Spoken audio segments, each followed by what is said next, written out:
Good evening, Placerville. It is 6 o'clock, and it is my pleasure to open the April 9th regularly scheduled City Council meeting with the City of Placerville. I call this meeting to order and like to invite you to rise and join us in the Pledge of Allegiance. I pledge allegiance to the flag of the United States of America, to the republic for which it stands, one nation, under God, indivisible, with liberty and justice for all. Thank you. I'd like to welcome those of you here in our audience at Town Hall and those of you that are watching from us at home. We're glad you're here. All right. Roll call, please, Ms. Zito. Councilmember Borelli? Here. Councilmember Patton? Here.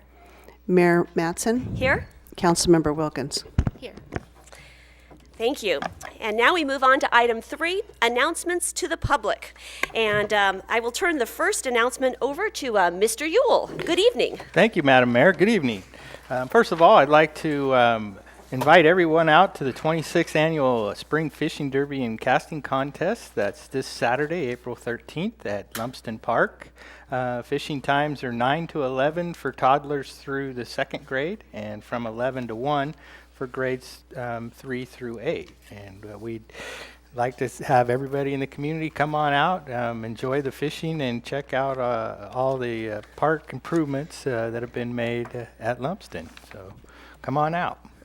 Thank you so much. And Mr. Ewell, is this the official reopening of Lumsden Park?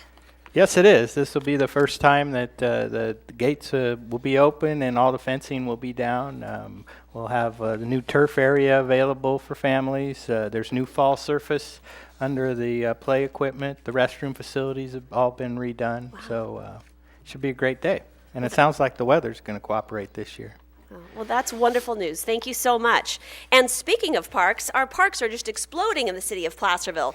We had a wonderful event last Saturday, and Mr. Ewell, why don't you do the honors of describing that? Well, it was just a great day. First and foremost, I'd like to thank Paul Zapatini and the Placerville Kiwanis Club for organizing one of the most significant one-day community events that I've been a part of since I've been with the city. And there was about 50 to 60 of us who were out at our new Duffy Park, and it was kind of coordinated by Paul Zapatini and the Kiwanis Club, and the council members were there, and we now have a very beautiful park to add to our system. A lot of thanks needs to go to our park maintenance staff who took it upon themselves to do the planned install with very little direction. Dennis Look Landscaping, our local resident, came out and helped us with all the plantings that we did. We planted over 60 trees and 60 plants and 15 trees. Western Sign helped us with the sign, and that was also installed that day. It was nice to see all the city council members out there and doing more than just shaking hands. They were getting dirty. They were planting plants and putting in trees and pulling weeds. And so I thought that was really neat, to see the whole community at all levels working together out there. The park neighbors were really supportive of us all being there. There was a lot of extra cars and commotion going on and noise. And I thank them for their patience. And lastly, I'd just like to thank Charlie Wigglesworth for cooking the best hot dogs on the planet, I think. I had 4 hot dogs. Oh my They were good. They were absolutely delicious. Throughout the day, and I paid for it Saturday night. But well, it was all worthwhile, and I thank all of you for taking part. Well, thank you. And thank you, Steve, for all your part coordinating the city's involvement on this and our Park and Recs Commission. And it was just an amazing day. And what I loved is that the Action Club and the Key Club, which are both High school. high school and the disabled more clients.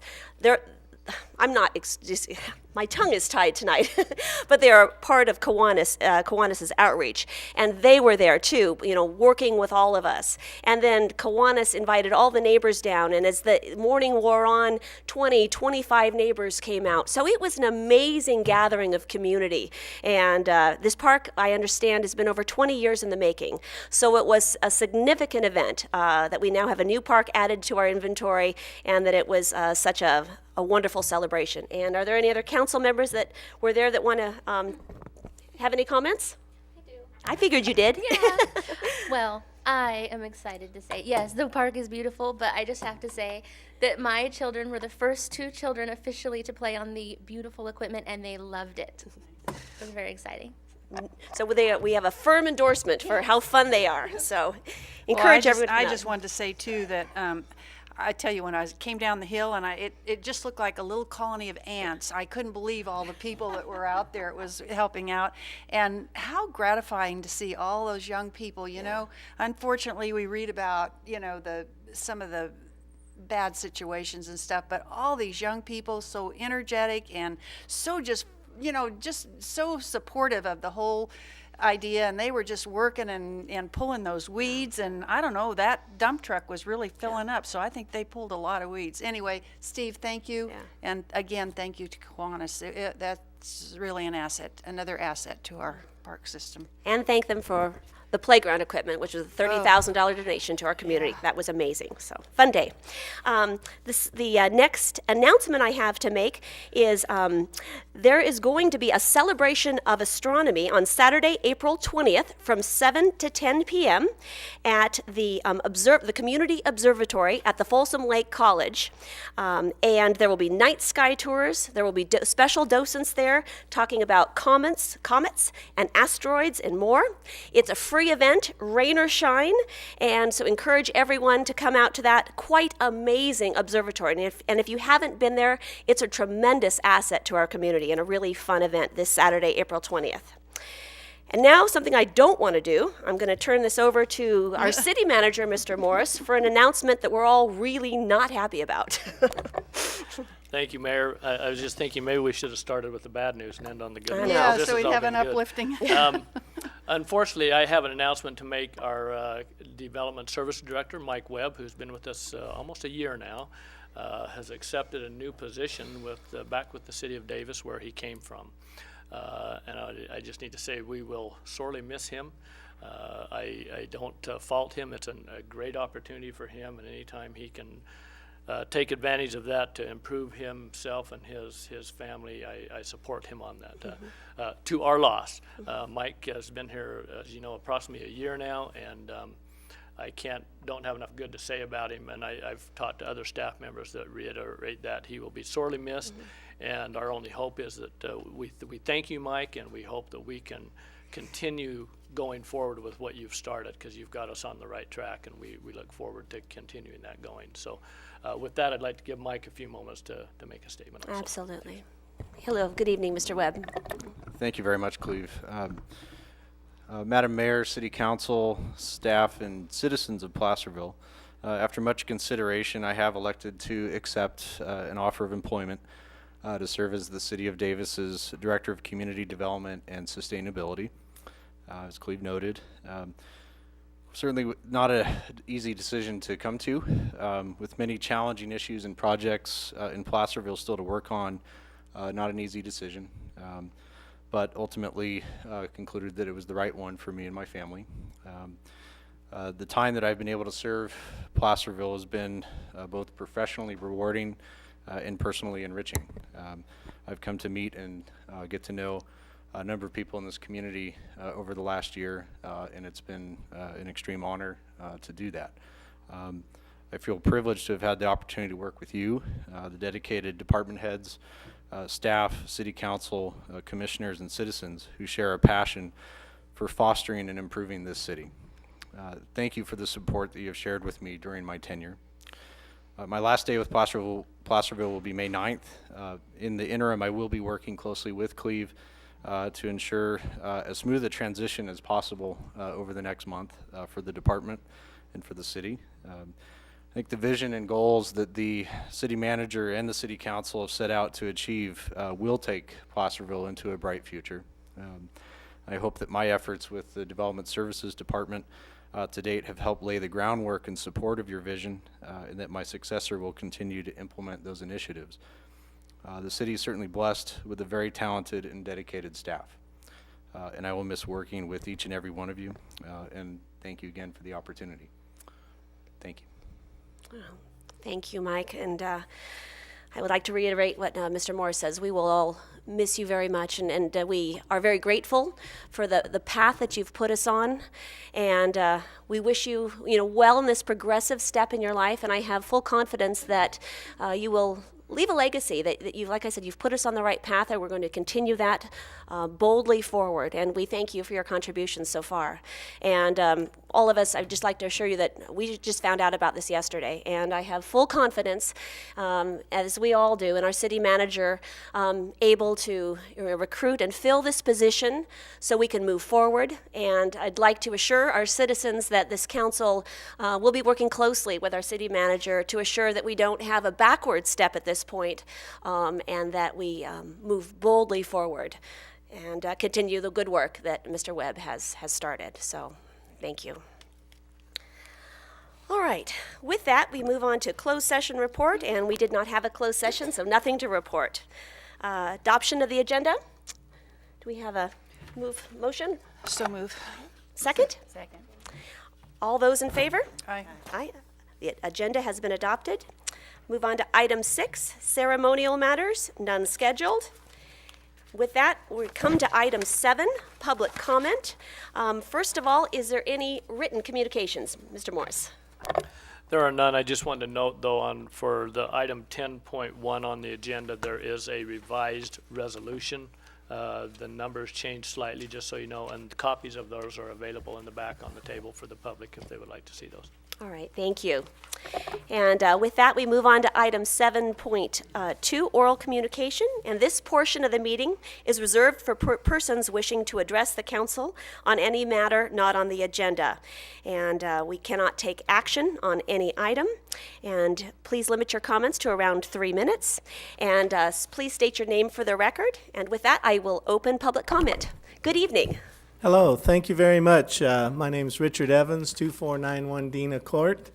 Mayor and members of the City Council, I personally would like to thank each one of you that took the time to come out to Dina Court and also meet with me and discuss what I'm going to bring before you tonight. And really, before I get into it, I do need to say the first time I met Mike Webb was today. I was very impressed with his professionalism, and it's sad to hear he's leaving, but very professional, along with Alan and Nate, who came out today. Your staff is fantastic. In the past, when I needed something, no problems. Just wanted you to know that. Okay, to take you back to about a year ago, I contacted, I think, every one of you, if you had an email or a phone, about the problem on Dina Court. And I noticed it was getting worse. Garbage trucks were tearing it up.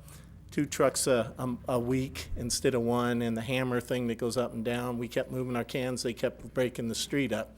So my idea was, let's sue the garbage company. This wasn't about the city. Let's sue the garbage company. I sent a few emails.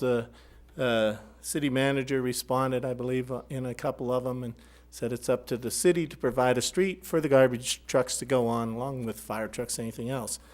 So I came down, Nate got the files out and the folders and all the background history, and I was kind of disturbed what I found. The street was substandard, the original estimates were one thing, and then the overlay was reduced, the ABS rock was reduced, and now we got a big problem. And one of the reasons I bought in that neighborhood, because it was brand new, I didn't figure I'd have any problems. So I'm kind of just going to give you a little overview here. Problem with damage to street and asphalt overlay. Street was built substandard. Increased garbage company trucks 2 times a week. Damaged the street and are continuing to damage it. Solution. Better standards for AB rock overlay requirements, especially in courts. Anytime you deal with a court, especially a low radius, there's usually a 6-point turn. So I was a planning commissioner in the Bay Area for 8 years, and We dealt with this years ago, and we required a little thicker, more compaction. And so if you're not doing it, you need to really maybe look at that or have a review of your standards, because that's part of where the problem came from. Garbage trucks were part of the problem. They're part of the solution. Right away, they went out, I think right away, but I was told right away, they bought a new truck, a smaller truck for our area basically, to help mitigate some of the problem. Necessary repairs to hazardous areas, that was part of my concern. We talked to staff today about, I didn't ask for the whole street to repair it. I thought, why in 12 years, and I pay $4,000 a year in taxes, couldn't they seal some of the big cracks? And I wanted them to look at the mains and pull the covers off, and it's taken a year, but they did it today. So I'm very pleased with that. Another solution, you need to mitigate the path to access for known hazards for handicapped people to be able to get their mail. We have no sidewalks, even though they did sidewalks up the main street of James. The path to access for handicapped people means you're probably going to get hurt, trip, fall, trying to get your mail. So you either drive to get your mail or you go over the hazards that the city's been made aware of. Second thing, problem with water pressure damage to property. Excessive water pressure has caused property owners thousands of dollars in repair, literally thousands. My neighbor, John, had about $30,000 of damage because we have regulators on there, but there's an issue about the water pressure. And it blew his regulator, flooded his upstairs, which came through the kitchen ceiling lights, cost thousands of dollars. And I was there when they put the gauge on his house with the regulator broken. It was over 100 pounds. My house, same situation. Water heater's in the back, water comes in the back. I go out, the bedroom's flooded, the walls are all flooded and going down the sheetrock, and the water heater braided line blew. Home Depot said because of excessive pressure, cost thousands of dollars. My other neighbor on the other side, Ray, his blew, it was leaking underground, and it cost him hundreds of dollars of pressure. I just found out from my neighbor, Verna, that in December, she had her water heater and stuff blow. She had this company come out, and they put a 24/7 water pressure gauge on and recorded a high pressure of 180 pounds per square inch. We're not sure that's accurate, and I mean, I'm the first to say that, and Mr. Webb agrees to that, so they're going to check further. But she's had additional damage, so it's created a problem. Solution, test main for excessive pressure, because apparently it's kind of a unique situation where we're at, and whether it's sinking or not, there's something going on with the pressure. Send notices out with the water bill, letting property owners know that they may need to upgrade their water regulator, because if I knew that I need to get an expensive or heavy-duty water regulator because the pressure could fluctuate, I'd buy it. But if I have no idea, and most of those say that you got to clean the screen and they're in the mud and you can't get to them, so I think that would be something very helpful to the people in the neighborhood. And so that's kind of what I consider easy to resolve things there. Additional problems, Halloween time, we get thousands of children, literally, because I mean, we go through 5-6 big grocery bags of candy. We count the kids, and they have fun, but they come till 9:30 at night. And last year, we saw 2 or 3 fall because it's dark, and they're going across the street, and they hit those big humps and push-ups, and they fall. I said in over 12 years, nothing's been done to that street since I've lived there, not even sealing the bad cracks. I asked a year ago what happened to the sidewalks that were proposed in the original folder on 49, that Caltrans had a letter, and from all the information I got, there should have been something in there that explained why they weren't done or why they were just even in the file, and you got copies of that. And I think to just help the process, I made a few recommendations to you on maybe where we could get a little extra money. But I also think to help the process, and I talked to Councilwoman Patton a little bit about this, and I have no idea. They told me I'd be on the priority for repairs maybe someday if there's money or block grant money or whatever. But I don't know what the list is. I don't know what the criteria is. I don't know what streets are ahead of me. I don't know if you guys know. So I mean, a way to work together is let's find the list, let's review it, let's see if some of it could be ADA money, some of it could be CDBG money. What's available? I see you got a water main replacement. Could that have come out of the property tax that now I pay more for water? I don't know, but it's something to look at that I would think as council members you'd be concerned. So it's my recommendation to have staff look into these. Mr. Webb said he would definitely get back to me, and even though he's leaving, I feel confident he'll get back to me. But maybe you could ask for staff to follow up on this, bring it back to you, and we can find some resolution. And possibly there's 2 spots that are really pretty hazardous. The city attorney and the city manager, I gave them a letter of liability negligence. So if possible, maybe we can work something out there. And that's all I'm asking you. Just let's get some more answers and see if we can find some solution to this, and hopefully not have it start happening all over in new developments. Thank you. Thank you, Mr. Evans. Appreciate it. When we close public comment, we'll talk to staff about that. Is there anyone else wishing to address the council this evening? No? All right, with that, we'll close public comment. And first of all, Mr. Webb, thank you so much for going out there. Really appreciate this. I know Mr. Evans has been dealing with this for a while, and it's a frustrating challenge. So what is your timeline as far as, what's your next step after you met with him today? Well, I think a couple of things in the immediate term, and that is, one, with respect to the concern about the water pressure. You know, hearing the kind of numbers that we were hearing was rather disconcerting. Those are very, very high numbers. But when we were out there today, we did have an opportunity to put a pressure, a simple pressure meter on Mr. Evans's home, for example, and came up with 65 pounds, I believe it was. So that's a good indication that at least that pressure regulator is doing its job, is working. But what we do want to do, and do need to follow up with Mr. Ewell on, is doing a pressure test on the main. There's a hydrant right at the corner there, where there would be an easy spot to do a pressure test on the main line to see what the pressure coming into that street is, and that'll give us a good indication of what we're dealing with out there.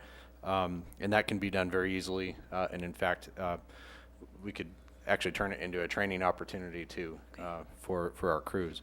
The other is with respect to the other items.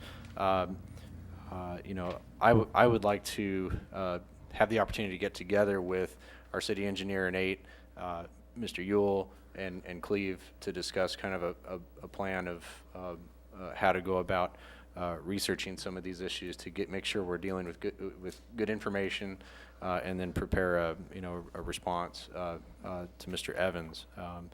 So that's the immediate thoughts, just based on our meeting today. You know, I will say that with respect to the street and the street conditions, you know, it does appear that the street was constructed and not meeting the cross-section standards of the city. Now, it was many years ago, but that's, I'm sure, certainly been a contributor to the conditions out in not only Dina Court, but the neighborhood in general. We have done other repairs out in that neighborhood, particularly more towards the end of the street at the T intersection in the past. And so we can look to what the options and funding sources would be and priorities are. I had a good discussion with Mr. Evans about the prioritization of street repairs such as overlays, but larger scope street repairs, and just the general challenge that cities across the state, and certainly Placerville no exception, face with respect to being able to fund adequate programs to keep up with those repairs over time, and it's a challenge to say the least. But those are some of my immediate thoughts. needless to say, I think the water pressure test is something, again, that we'll do immediately, and it sounded like would be done in the next couple of days. So, Would it be reasonable to ask that perhaps before May 9th, and after you meet with city staff, that you bring a report back to this council on this matter? that'd be perfectly reasonable. Okay, I think we all would appreciate that. Thank you very much. And like you mentioned, the challenge is funding streams, because unfortunately, the property taxes that you pay don't come to the city for street maintenance. They go to the fire department. So that's a little bit of a challenge. So thank you very much for following up on this. Really appreciate it. And thank you, Mr. Evans. Thank you. Oh, yes, Councilmember Patton. Good evening, Mr. Webb. I am really sad to hear that you're leaving. I just wanted to get that out there.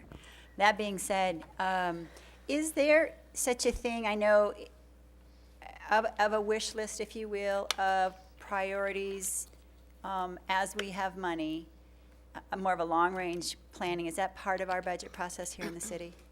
We do retain a log of street condition, and periodically the city has done a street condition survey and index, which uses kind of well-established criteria for evaluating the condition of streets and trying to prioritize what streets, need the most attention, if you Right. will. And there's a number of factors, of course, that come into account.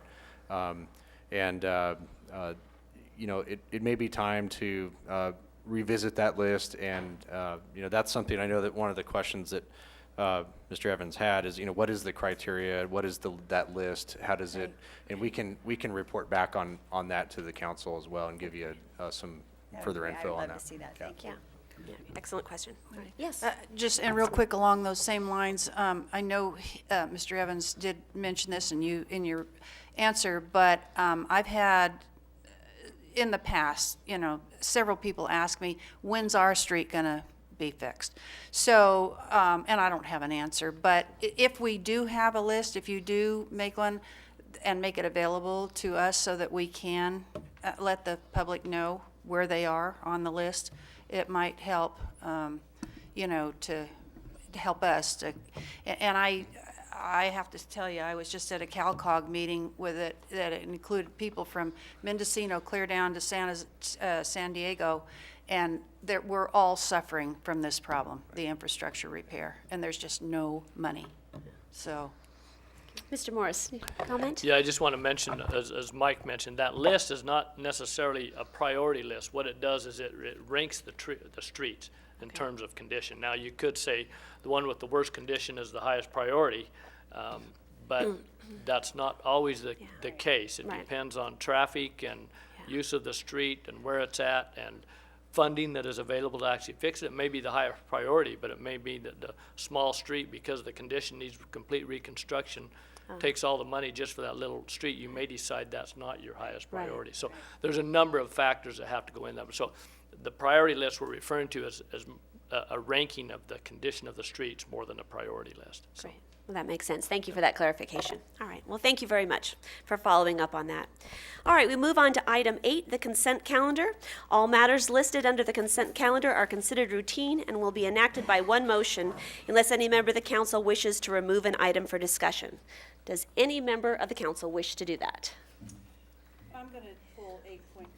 All right. Well, Sorry, 8.5, We will- only because I like Susan to tell us all about it. sounds good. Item number 8.5 is pulled. Any other council member? All right. Does any member of the public wish to comment on any item on the consent calendar? Seeing none, we'll bring it back to the council for vote on items 8.1 through 8.4. Ms. Zito? Oh, yes. No. I'm sorry, do we have a motion? I'm sorry. I move that we adopt the consent calendar by pull out 8.5. Second? It's been moved by Councilmember Patton, seconded by Councilmember Borelli. Now, Ms. Zito, may we have a roll call vote? I thought you wanted me to make a motion. Councilmember Borelli, Aye. Mayor Masson, Aye. Councilmember Patton. Aye. Councilmember Wilkins. Aye. Thank you. Motion carries. All right. Ordinances, none scheduled. And with that, we move on to item 10.1, a public hearing to adopt a resolution approving a community development block grant application in the amount of $952,000. Mr. Morris, good evening again.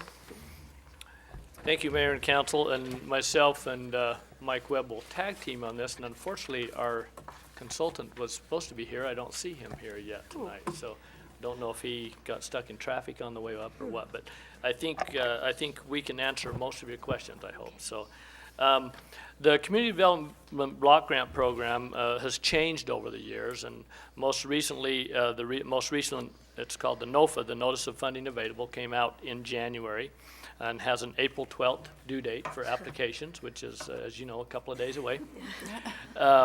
We've been working on this, however, you recall previously in February, you approved a contract, I believe it was in February, with Aaron Cotter to establish, help us in doing a program for, or an application to the Community Development Block Grant Program. And so we have put that together. There were two, we can apply for actually three programs, and your planning and technical assistance grants that you see in here count as one of those three. So what we had put together, there's a program that we've applied for, or a project in the past, which is the Conrad Street and Cottage Way water line project. And as you recall, last year, 2 years ago, we applied for this and were not awarded the grant. Last year, we attempted to apply for it. However, we were required to use the new census data, which requires us to be a minimum of 51% low and moderate income families in that area. Using the census data for that area, it showed that that area did not qualify. We were at 51.4, I believe, just over. Isn't that awful? Or excuse me, It's horrible. 50.6. We were 0.4% under the 51% we needed to be at. So what we did this year, which is allowed under the CDBG program to rectify that, is because we still have to use the census data, which still shows us at 50.4%. But as you recall, with the Aaron Cotter contract, we authorized him to do a income survey in that area. And he did the income survey, and it actually came up for that specific area at 70%. So it well exceeded the 51% requirement for that area. I haven't seen the final results of that. Aaron is finalizing that, and he will have that. It'll have to be submitted with the application. It'll be ready in time to go in with the application. So if you're familiar with that project, it's approximately 1,400 feet of line replacement. Some of the lines in that area that are basically used as main lines are as small as 1-inch lines. So there's a severe problem with water pressure and flow in that area to serve both the residences and fire flow and et cetera. So it's a severe problem that we need to rectify, and so it's a high priority on our list, and the area qualifies. So that's project number one. The next project is a housing rehabilitation program. In the past, the city has had this program. The last grant that we received, I believe, was in 1998 for a housing rehabilitation program. And over a period of about 3 to 5 years, we loaned out all of that money. And some of it has come back in and is in our funds, in our possession. It's called program income at that point. And after a period of time of turning that over, it basically becomes discretionary funds. In other words, you have the discretion of what to use that for. And we're going to take a look at that separate from this issue, but come back with a recommendation to council on some possibilities of where that funding could be used. So that's an idea of what's happened to that. So what we looked at is doing a new program and apply for new funding this year to start a new housing rehabilitation program. And in talking to staff, we do have calls occasionally, probably 2 or 3 a month maybe, from people that may be interested in housing rehab loans if we had those available. So we believe that there is a need out there, and we believe that, as you know, in today's world, getting a second on your home and et cetera is pretty difficult to justify and be able to qualify for those loans. So we think that there is a need for this, and we think it's an important program that we can implement. The administration of that program, the way we're designed, as you know, we have a very small staff, and it'd be difficult for us to administer that. Many cities, what they do is they simply contract the whole of that out, and that's what we plan on doing, that to a private company that will administer the program. So all we will have is the oversight on that contract. That's all this company does is Yeah. that particular. Right. So it won't require additional work on our part, additional staffing to cover that. So How do they get paid then? they'll get paid out of the grant. Oh, I see. That's good. Yeah, there's besides, if you look at the numbers on here, besides the general administration, for each of these grants, there's what is called activity delivery, and that's where that would come out. The general administration is required just to simply administer the grant program overall. But there's activity delivery included in those funds for each of the specific programs, and that's where that funding would come out of. For example, on the, I'm trying to find it here, on the housing rehab, there's approximately $40,000 in there for activity delivery. So off the top of the 231,000 or whatever, yeah, 231,000 for the grant, about 40,000 would be used for activity delivery for advertising, administering the loans, reviewing the loan applications, et cetera, making sure they qualify, and then reviewing the work when it's done. It requires a lien placed on the property. The lien would be placed on the property, et cetera. So there's quite a bit of work, as you know, that goes into administering that loan program. So that's where that would be paid for out of that amount. The last portion that we looked at are the planning and technical assistance grants. And these are grants that can be used for planning studies. We are eligible for a maximum of 2, and the maximum amount for those is $100,000, and that includes grant administration, which is shown up above. And that's why on the form here you see approximately $92,000. That's after the grant administration has been taken out. So we looked at 3 possible projects that we could that we thought were worthy projects to look at. The first is looking at a structural analysis of Old City Hall.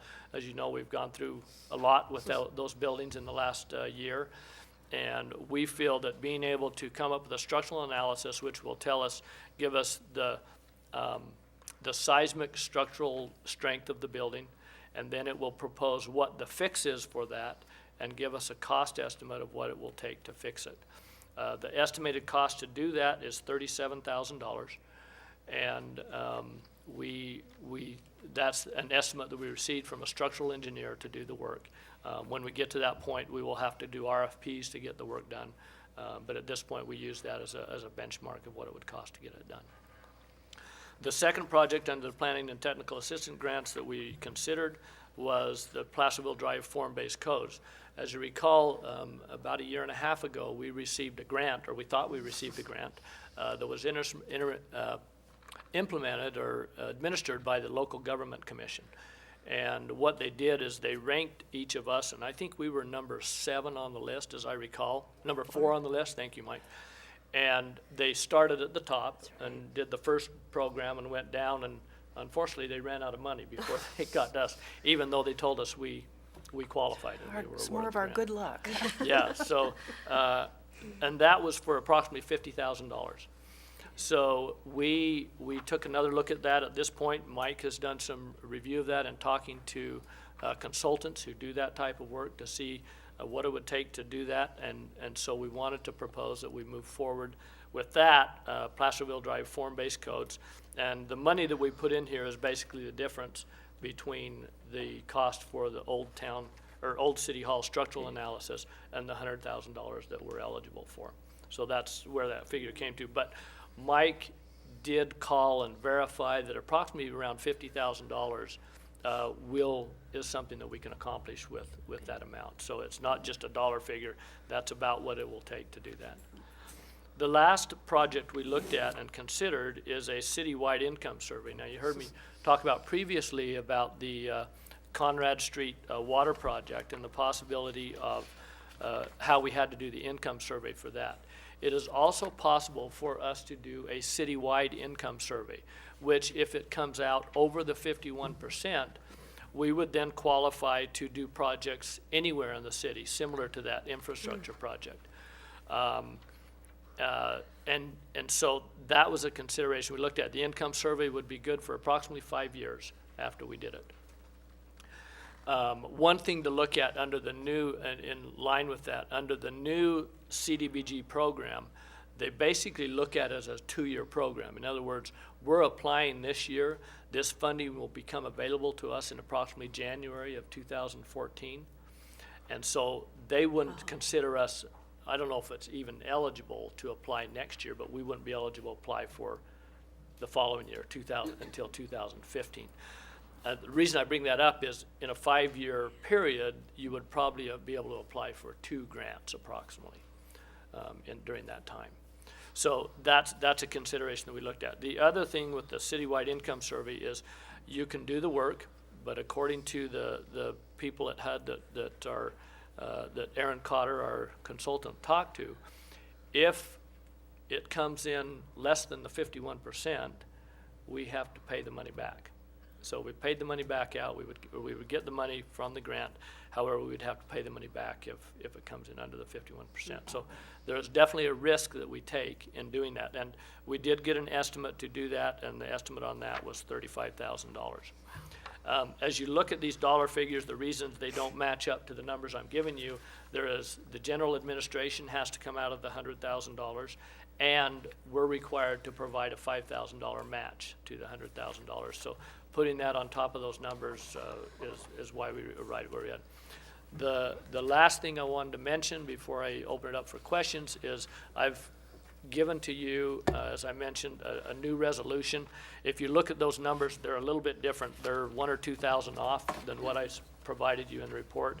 We've been refining these almost on a daily basis for the last 2 weeks to get them where they needed to be and where they meet the requirements. And the main thing is meet the general program administration requirements of the CDBG grant program. So the new resolution shows those. Like I say, there's copies for the public in the back. Maybe if I could, I'll just read those off.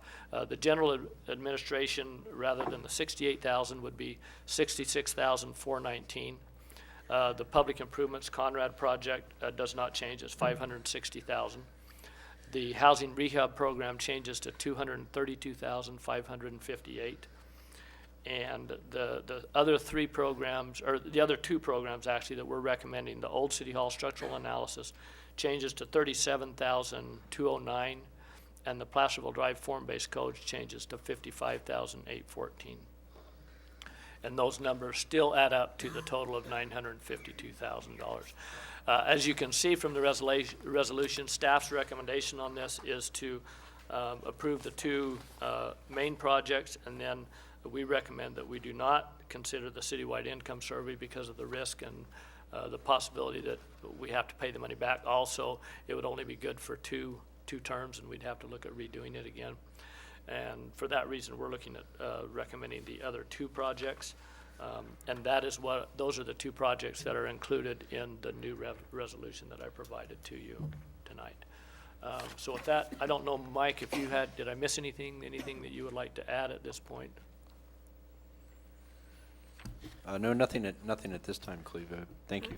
Okay, with that, we'll turn it back to council for questions. Thank you very much, Mr. Morris. All right, at this point, are there any council members that have any questions for staff? And we'll start with you, Councilmember Wilkins. No, Cleve answered the questions that I had and clarified what I was going to ask, so that was good. All right, thank you. Councilmember Borelli. I just have one, and it's Public Improvements Project, and it said, in addition, it was originally anticipated that we would receive funding for design from the El Dorado Water Agency. However, that funding did not come through. What was the reason that it didn't come through, and could we reapply or? We could. That was a grant application process that you recall that we've got money. We've used it for the Cedar Ravine Sewer Project. I remember that. Yeah, that's the same program. Okay. It was just a matter of we applied for it and did not get the funding. Okay. I need to mention though, the 560,000 we've included in here does include design. Okay. So we adjusted those numbers to include the design based on the fact that we did not have we did not get How awarded that often grant. can we apply to them? Is it a yearly? I believe it's an annual program. Is that right, Mike, with the water agency to apply for those grants? That's my understanding. Yeah. Yes. So we can, can and keep we do doing look that. at those on an Yeah. annual basis, Okay. yes. Thank you. Councilmember Patton. In the housing rehab program, you said that those loan repayments, those are loans issued to single-family homeowners, right? Correct. And then it becomes discretionary monies once those monies are repaid. what about that money going back into the same program to make that a funding source? Is That is an option, and I believe we have turned it over at least once. Is that right, Dave? So twice, actually. Twice? So we have renewed that and continued it. We currently our program is inactive mainly because of staffing, lack of staffing to do it. The person that was running it is no longer with us. How so. long does it take to have that start coming back? It varies on the term for the length of the loan. Usually they're repaid, I believe, when the homes sell. Is that right, Dave? Primarily? Either when the home sells or is refinanced. Refinance, yeah. Yeah. So it just depends on Oh, not until then. They don't make pay, regular payments. isn't it a loan It is. to rehab? So the homeowner doesn't start paying back? There's variations. We have some loans where they are making monthly payments. Most of them, though, it's like a lien on the property. And it just stays There's there? actually three things that can happen. One, the property's refinanced. Two, they sell. Or three, they die. Oh, wow. So that triggers payoff. Councilmember Patton. Yes. So- No, it's okay. That was a good question. You brought up an interesting statement. You said it's inactive due to staffing. So why are we applying for it again if we still have staffing issues? Or do we not have the same staffing issues? We do, except that recall I mentioned that with this program, the activity delivery will pay for the administration of the program. So it won't require this any is the one additional that's staff. not- Yes. Oh, okay, Yes. I apologize. Yeah, you yeah, did say that. yeah. Thank you. Okay. Sorry. All right. I do have a Mayor, question. if I just Oh, mention yes, quickly, please. Aaron Cotter just got here. We want to mention he's here, Oh, so if we have questions that he can help answer. then Excellent. he's here. Welcome, Aaron. That's great. I do have a quick question before I open the public hearing. In order to be eligible for community block grants for infrastructure and facility projects, you say we have to qualify for the moderate to low income range. Correct. Okay, so does that mean that community block grants aren't available to help us rehab Main Street? Because there's not residents there, if we didn't do the income survey. So is that correct? Aaron, you might can help me answer this if you want to come to the podium. There are some special circumstances, and I hate to throw this word out, but blight is one of those that We tried that once.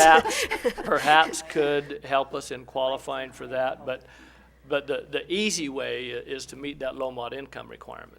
And if you meet that, then automatically, yes, you can apply for those. But in a commercial area, that's a little more difficult. Okay. Aaron. Good evening, Mr. Cotter. Good evening. The focus of the CDBG program, the Community Development Block Grant, is for residents, residential areas. So if you're looking at something like Main Street, there is some economic development programs within the CDBG program that can facilitate that. There's a little bit more guidelines and red tape that we have to look at to see exactly how that's going to work. In the issue of the waterline project for the Conrad Cottage, Coloma area, because it's primarily residential, all it took was the income survey to prove that that area was primary low to moderate income. But when you're looking at a commercial area, then a lot of different factors come into play. All right, thank you for clarifying. That wasn't clear to me. And I do have a question for you while you're here. Sure. We qualified for the Conrad Street Cottage Way because I understand you did a survey of that area. Yes. So we still have that option available to us if, once we get our street list, looked at and we identify areas that are major challenges as far as our infrastructure, then we can do an income survey like we did on this to perhaps qualify for funding for that area. We can target that. Is that correct? That's correct. Yeah, Okay. we would want to look at the area first and kind of, Right. do You can kind of we gauge think- it, though. Yeah, you can kind Right. of see whether you think it would fit, so. Yeah, for this area, when we were looking at it last year, according to the census survey information that HUD was looking at, that block group and census tract was technically 50.9% low mod income residents, whereas you have to be 51% or more to qualify. And then in talking with the city manager and everyone else on staff last year, looking at that census tract, they said that the bottom half was the area that was more low to moderate income, and that's what we were focusing on anyway. So this year, because we had more time, we could do the income survey. So it does take a little bit more planning ahead to be able to target those areas and say, we're fairly sure this area is going to be low mod. not wasting time or money to do an income survey and then find out, oh, it's nowhere near that. So, Well, it's nice to know we have that option. Yes. All right, thank you very much. no problem. All right, at this point, I'd like to open the public hearing and invite any member of the public that would like to speak to this item. Please come forward and state your name for the record. Good evening, Ms. Rodman. Good evening. Can you hear me all right? Yes, we can. Okay, Sue Rodman, Placerville resident, Measure H committee member. And for the Conrad Street, Cottage Way water line replacement, this is really much, much needed. So please, I hope we can get this one done. The housing rehab looks good to me as a private citizen. When I get down to the Placerville Drive form-based codes, I wonder if that $56,000 or $55,000 would be better spent elsewhere.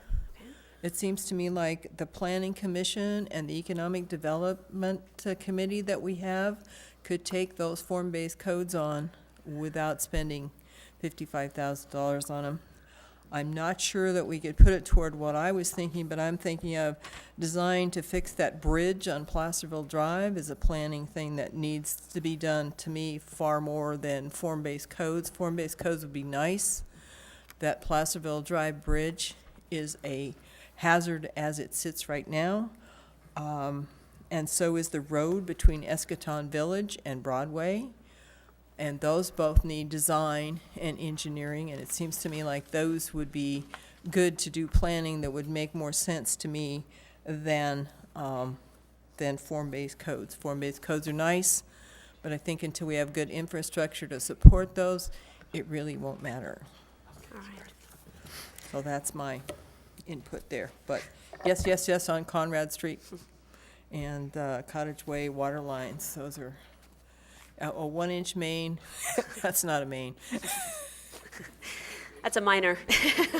Thank you very much, Sue. Always appreciate your input. Good evening, Mrs. Lishman. Good evening, Mayor Mattson and members of the council. I have to respectfully disagree with Sue that I think the form-based codes, to get that started and get the foot in the door to developing those, I think it would be important for the council to have a presentation to say exactly what that is. I agree that what she said is important, but I also believe that because of the planning process that already went on Placerville Drive with the land use and the transportation that was done in the past, I think form-based codes really gives the community a way of visualizing what we want in our town. And as you know, Placerville Drive is a little of this and a little of that. So I would encourage you somehow to start the process of form-based codes and to really take a good look at it. I think the community would be pleased at what it would bring to our town. The other thing is I've always been amazed and surprised that the CDBG block grants did not have to be paid back for a long time, that money is not continually being recycled. And I know that from a neighbor of mine who had gotten one, and I knew then that, you know, she didn't have to pay it back until she passed away or moved, and she did sell her house. But the fact that if you have, the interest rates are low, I saw in the memo that maybe 3% or something. Even if the interest rate came back and if people were able to pay back what they could afford, it's doing them a favor because they're getting more investment into their home. And I believe that can a property owner who rents their house, can they also get a CDBG grant? I'm curious about that because if they rent their home and they rent it, you know, in a low-income area, are they allowed to get a loan too?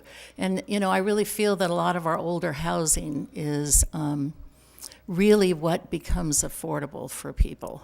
Fixing up an older home, you know, the state seems to want us to build new homes for people getting started, affordable housing, low income, and yet, you know, I never had a new home in my life, and I'm perfectly happy that way.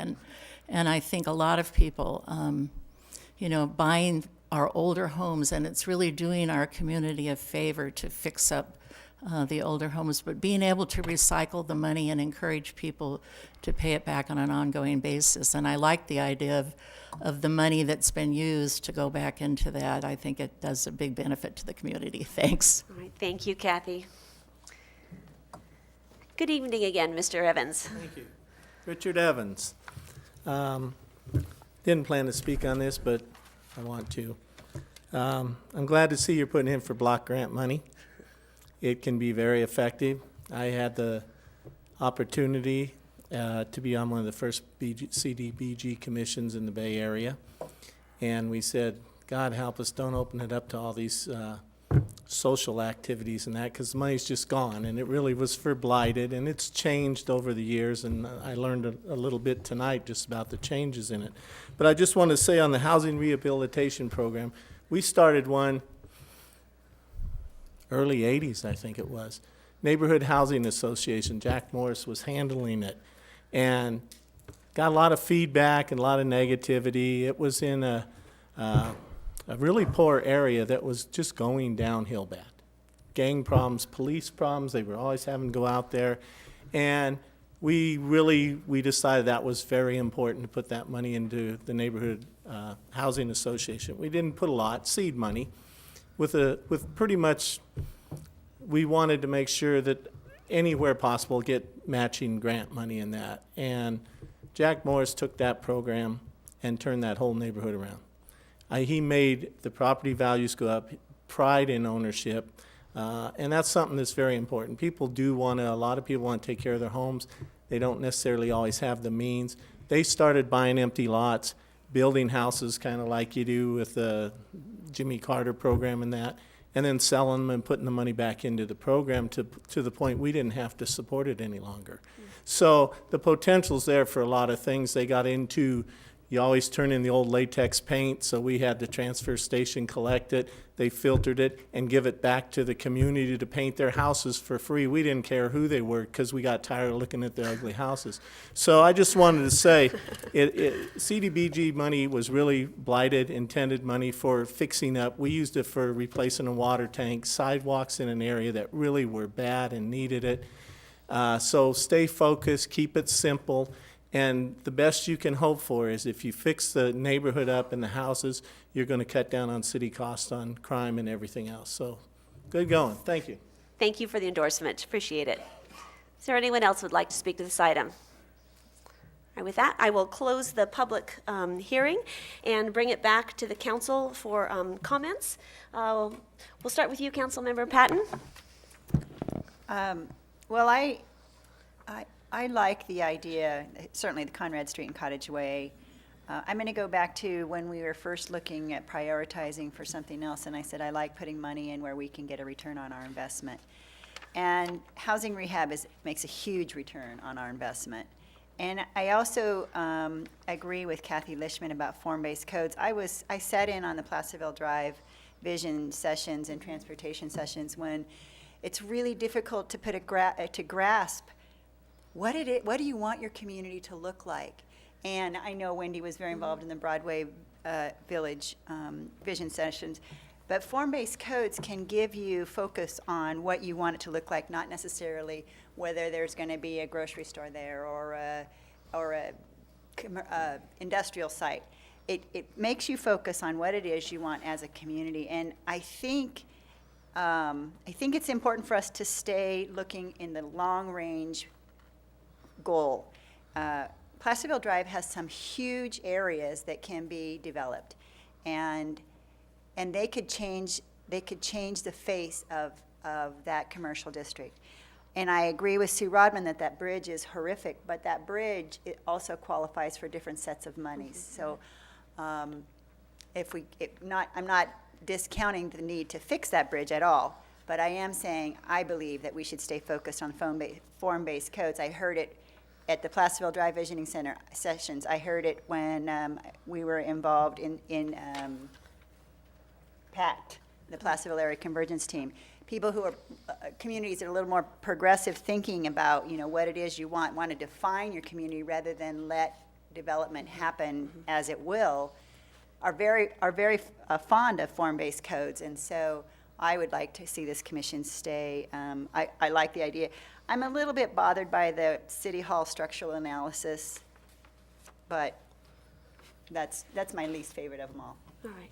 Thank you very much for your excellent comments. And I was remiss, I should have addressed the public's comments first before I open it up. So I'd like to digress for just a second before I bring it back to you, Councilmember Borelli.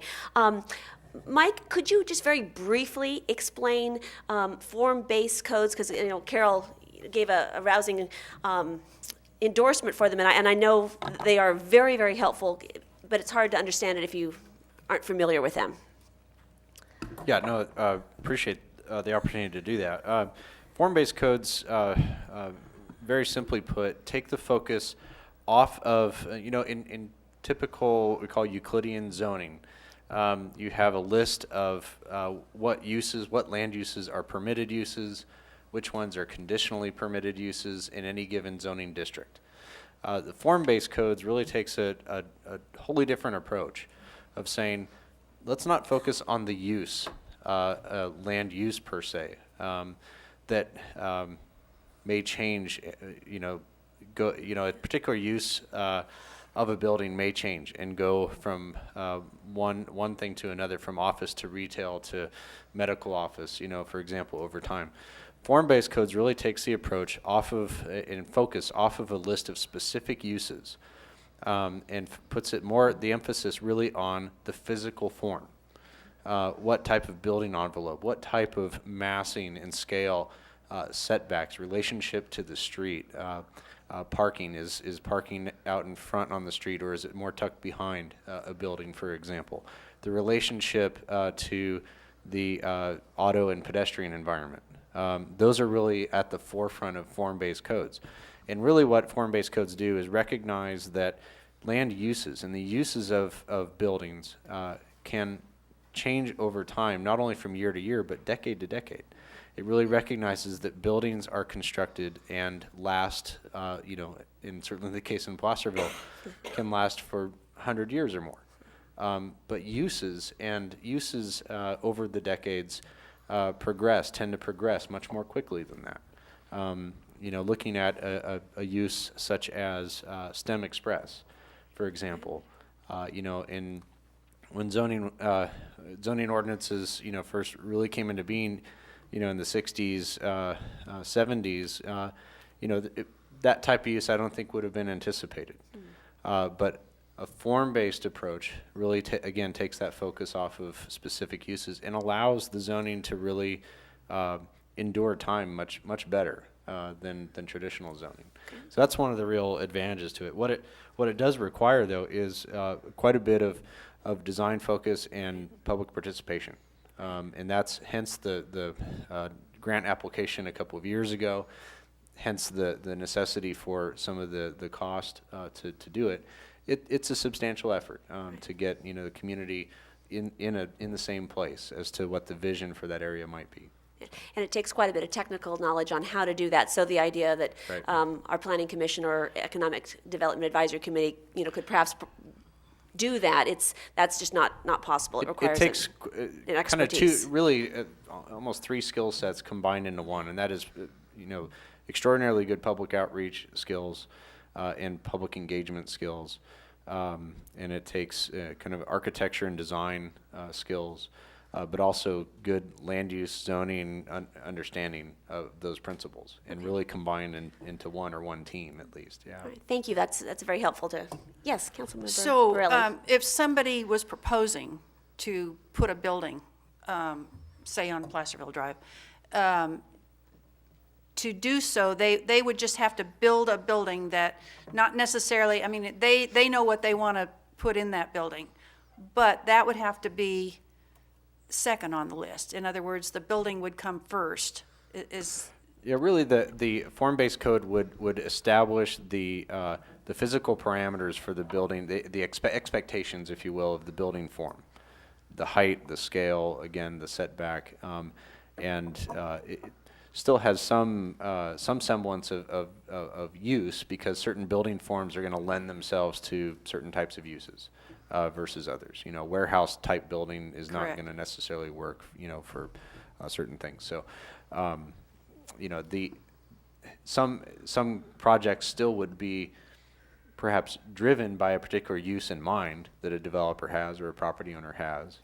But again, the emphasis would be, okay, the building form is within the parameters that are established in the form-based code, and this use fits within that building form.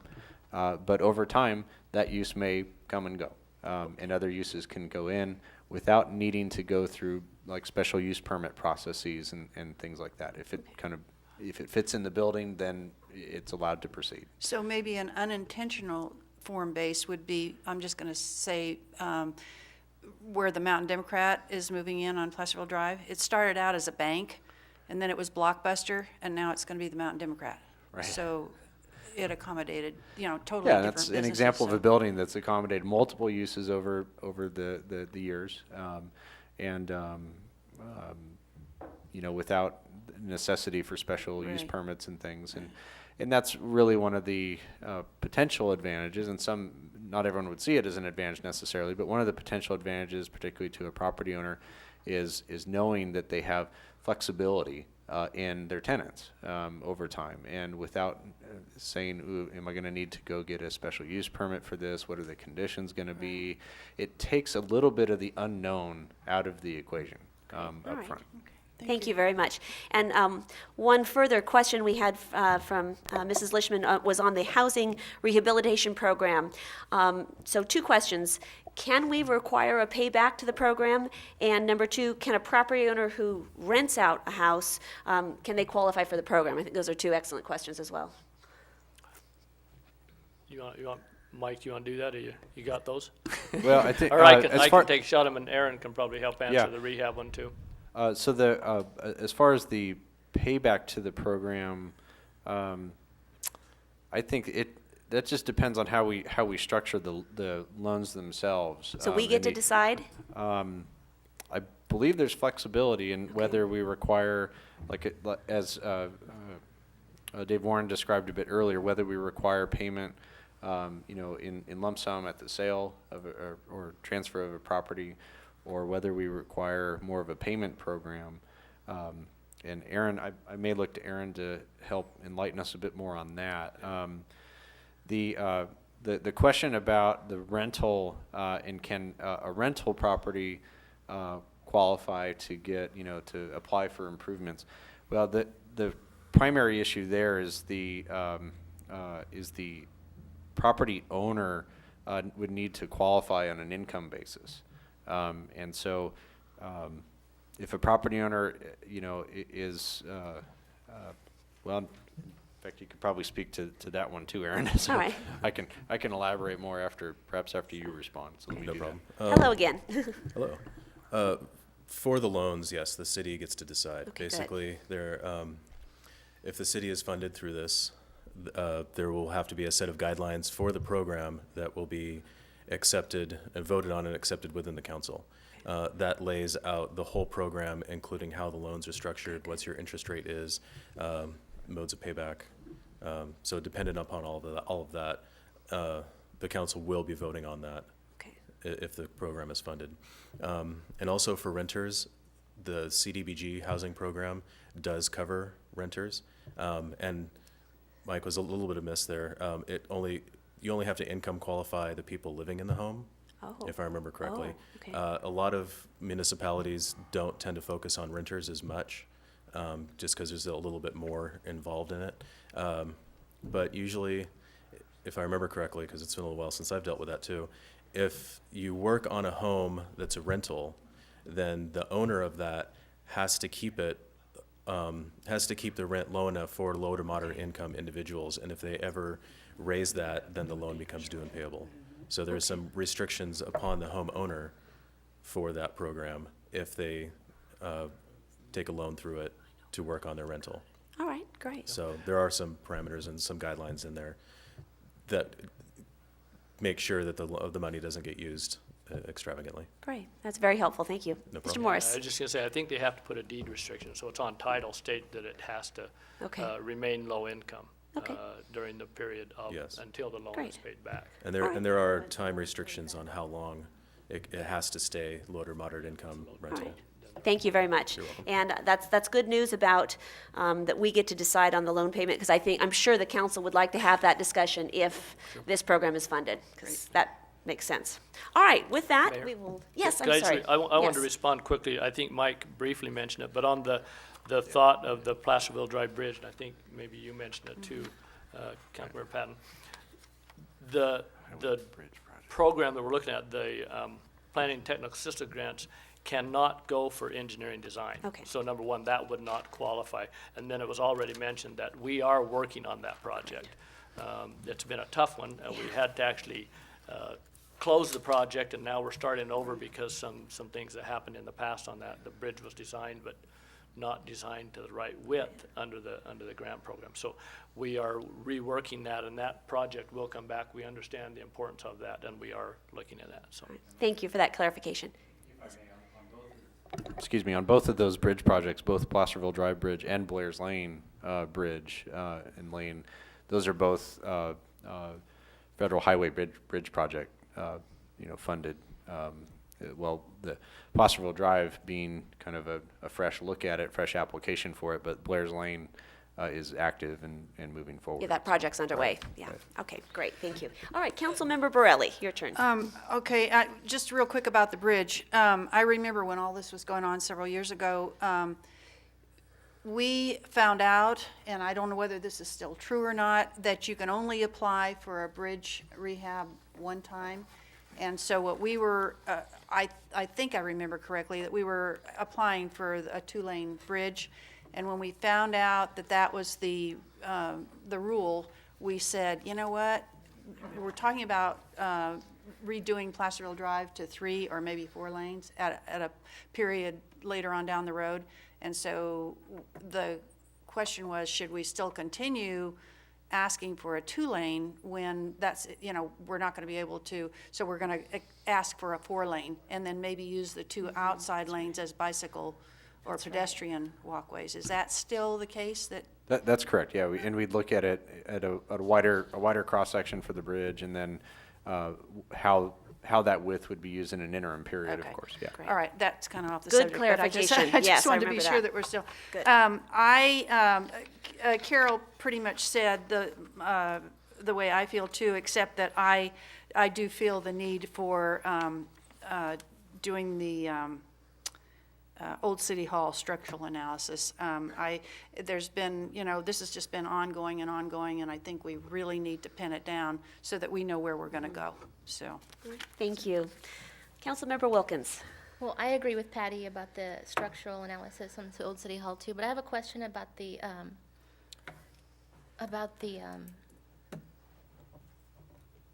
form-based codes. What is the process for public participation? If it's not the property owner going to planning commission, what is the process for that? Well, really it depends on how you structure the form-based code at the local level, and there's different ways to do that. Really the key participation is up front in the development of the form-based code itself, and that's really the key focus of the development of the code, and that's why it takes so much kind of time and energy to develop a form-based code and to do it thoughtfully. But later on, as projects come about, it's really up to the city to determine what types of projects require what level of review. Some may be at a staff level, for example, and just reviewed for consistency with the form-based code. Some may be projects that the city wishes or thinks would be best reviewed at the planning commission level, for example, as most new construction in Placerville would be, and any major remodels or additions would be under our current requirements. And so that it also depends somewhat the level of review and who does that review, and hence the public participation on an individual project basis also very much depends on how much detail you put into that form-based code, and then how much detail is prescribed up front in the form-based code versus deferred to the time of project submittal and review. So that it can depend and vary, and the city really has the ultimate discretion on determining that process. When is that? Is that when it's being formed, or is it as the individual projects? It would, the process component of it would be part of the development of the form-based code itself. Yeah. So is it letters and people showing up? How is the participation? How is the participation accepted, I guess is my question. In development of the form-based code? Yes. Really via some outreach, stakeholder meetings. It would be probably design charrette, what I call design charrette type meetings, where there's significant outreach done to try to draw property owners, tenants, stakeholders, neighbors into the room, and basically have forums, and oftentimes they'll do breakout groups, smaller breakout groups, to come up with, and basically with an effort to try to reach consensus in terms of what types of forms and things are going to be acceptable to the community. It's really very much a consensus building process that's driven in large part by design and bringing in examples of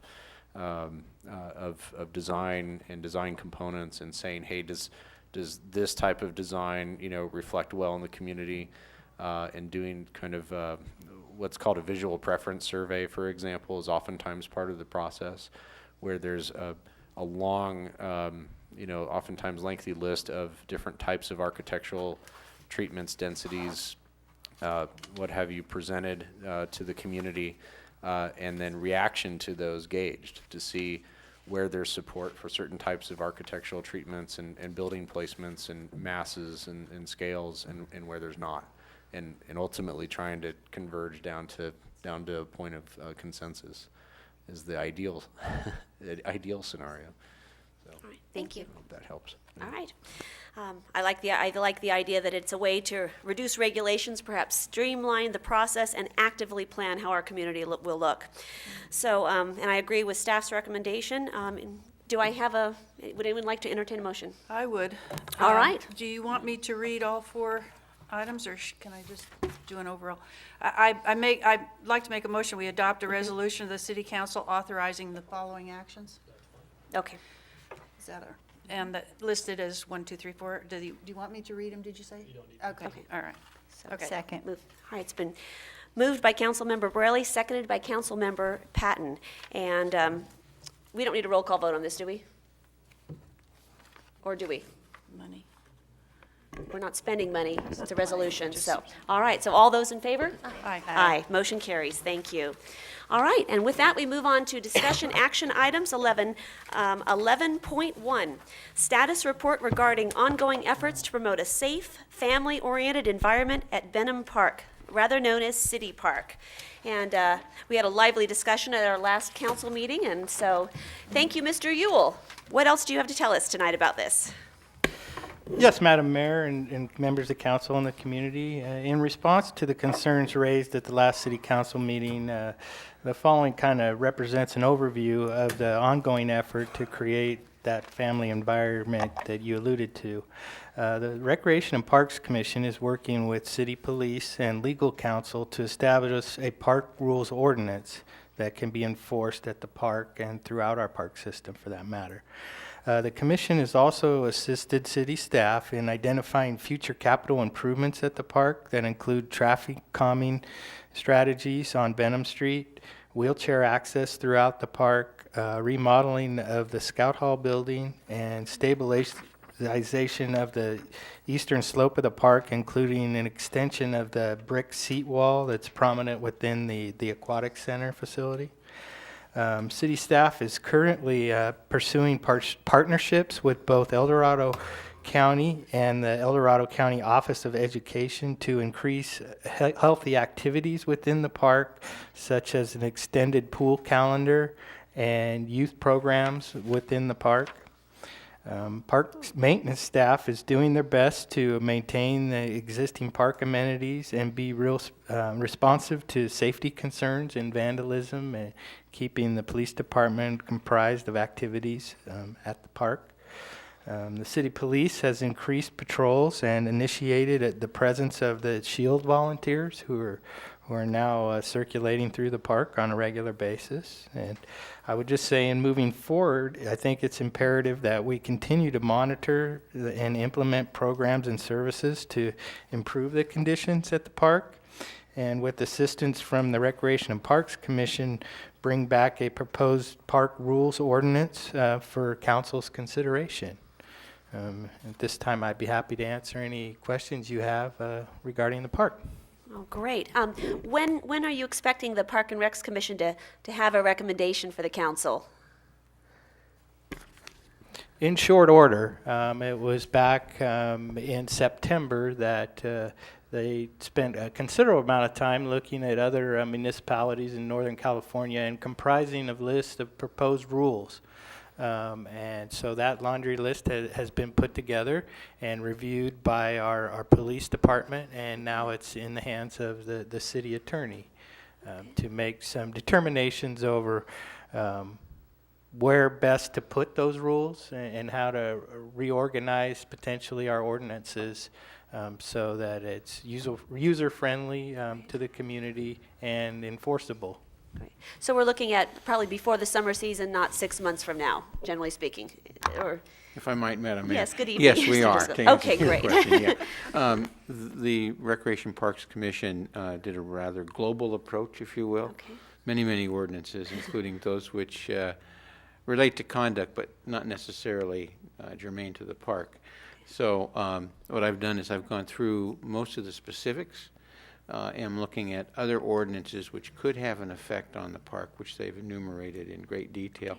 But I'm about ready to contact Mr. Ewell, and he and I sit down and go over and make sure we're both on the same page and actually put some suggested or proposed ordinances and changes together. There are some ordinances, as the chief previously indicated at the meeting last time, are outdated and need to be brought up to speed as well. So looking at a comprehensive approach, and hopefully it'll be sooner than later. Great. Thank you very much, Mr. Driscoll. And Chief Nielsen, do you have anything else to add to this before we turn it over to the council for questions? Yeah, thank you, Madam Mayor. Thank you, Mr. Ewell. Mr. Ewell and I worked together on putting some of this information together, and thanks, Steve, for putting the report together. Just what I'd like to reiterate is after our last council meeting, we did initiate use of our shield volunteers at the park, something in a formal fashion. You know, informally, we use our shield volunteers in a variety of capacities, including being out and about in the community. But in direct response, really, to what our discussion was last time, we did go back and we looked at our shield volunteers, and that program is expanding, and we have some newer members, and we have probably more active members than we've had in a while. And so it's afforded us the opportunity to utilize their time and get them out in the community and focus on these issues. And we do have enough volunteers and enough time that we're focusing on Benham Park, but we're also paying attention to other parks and other parts of the community as well, to have those folks out there be present in their uniforms and in their cars, and try to deter some of this activity, and then act as added eyes and ears for us, for the police department, for the community. And it's mentioned in the report. We did have some success last summer. We did deal with a variety of these problems. We did employ a variety of strategies, including extra patrol, directed enforcement, specialized enforcement details. We were successful in arresting various individuals and enforcement activity, and we did make some progress on those problems. We certainly realize that some of those are resurfacing as the weather changes, and we talked about that last time as well. And again, just to reiterate what Mr. Ewell said, we're all committed to working together to try to comprehensively respond to this, get out in front of this issue. I will just say, like I said last time, I think it's a variety of strategies that are going to work, and one of those is looking at the ordinances and giving, especially from the police department, from our perspective, it is tools that we need to really have, you know, the most modern tools we can, or modern ordinances or applicable ordinances that we can use, that the officers can use to actually change some of the behavior out there. And the things that we look at, and we'll bring those back in the ordinances, but just to summarize a few things, we look at the use of alcohol, the hours of operation, such things as looking at a way to permit or to permit the charitable giving in the parks. You know, these are all things that have uses of our parks that have changed over time, and things that need to be addressed and that we need to be able to have some sort of control over to make our parks the atmosphere that we want. So with that, I don't have anything more to add, and I'm sure all of us would be happy to answer questions. Thank you very much. And will the ramped up use of our shield volunteers also be applied to Lumsden Park? Because I know that's an issue when it Exactly. opens, that it doesn't revert to past behaviors. It's already happening. Awesome. So, Thank you yeah. so much. That is fantastic. All right. Is there any council member that has any questions for staff? Council Member Patton. Thank you, Mayor. We had talked last week about, or the last meeting, about rules versus ordinances. Maybe more of a passive approach, not to say that the ordinances won't work, but that perhaps just a list of rules posted might change some of the behavior. And then beef the enforcement of those rules back that up with an ordinance to say these are our city rules.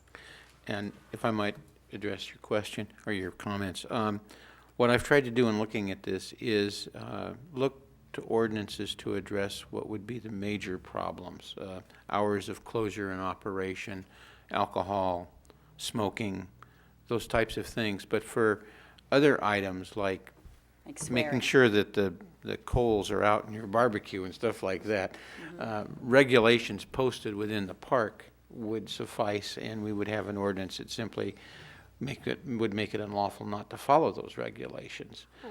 But the more routine day-to-day things would be subject of regulations, if you will, while the more significant types of conduct would be the subject of ordinances. I think that's what I was getting at. But is it possible to, within the next couple of weeks, put together a list of suggested rules without having an ordinance drafted and then voted on? I can certainly, work with Steve and try and get something back. We can try and do that. So, Councilmember Patton, are you wanting to review that before we actually go to the actual teeth of an ordinance? Is that what you're getting at? I think the rules is a more passive approach, and then the ordinance is going to come back, because that's obviously going to take some more time, because that's a legal binding document. That I would think that rules, there's no swearing allowed here. This is a children's park, for heaven's sakes. Those things that are simply societal norms, or should be, they don't need to be drafted in ordinance form. We just put a sign up and say, okay, here's Placerville's park, and this is what we want. This is how we expect you to behave. It takes a community. Whether or not that's binding in a court of law, I don't know. But Well, and what we need, and that's, you're right, what Mr. Driscoll described, what you're describing, is a very, very workable situation where we have those things that are rules and those things are ordinances. But the important component for the police department is when the officer is out there and they're dealing with this conduct, there has to be some form of consequence. Just like any time you're dealing with solving any problem like that. And if there's no consequence, then the violator, if you will, quickly learns that, and quickly learns that we have no authority to deal with their behavior. So what we're asking for is that when it all does come together, that there be sufficient ordinances to allow the officers to take action when they need to take action, whether it's an ordinance referring to the rules, or those parts of an ordinance that refer to the more egregious conduct. Those are just the tools that are necessary to make it happen, because there are individuals out there that will take advantage of the fact that there's no consequences, and they will make the officers well aware of that, and then the conduct becomes worse. So that's our only suggestion. Eventually, there has to be that combination of a solution. Great, thank you. Councilmember Borelli. Questions for staff? I don't have any questions. I think that they've done a really good job in putting together what we asked for, and so I'm looking forward to see some results. Sounds good. Councilmember Wilkins. So this question is for the chief. If we had a post of the rules of the park, you couldn't do anything with that. Not without an ordinance that defines. But if the ordinance was follow the rules. I mean, Yeah, it really, that's what, and then, you're okay, right. you swore, you said a bad word, you're out. I mean, could that work? Well, you can certainly get a citation, or, yeah, you can have some enforcement action taken, but, and Mr. Driscoll referred to it, an ordinance that says you can't violate these rules, that's fine. And what I've seen, and I've been looking at a lot of what other jurisdictions have been doing too, is one of the penalties can be ejection from the park. And you don't come back till the next day at the very earliest, or different things like that for violation of what we would call the rules that are posted conspicuously around the park.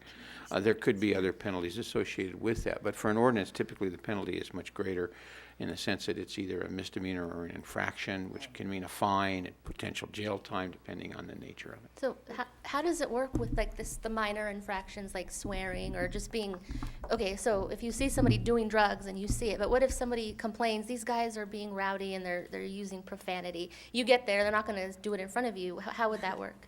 Well, typically, we investigate it from the standpoint of just general crime investigations, like disturbing the peace or challenging people to fight in public. These are things that are part of our penal code, and the officers will use those, but they're very general, and they're more like misdemeanors, and they're more difficult to establish, if you will, than rules and regulations and ordinances.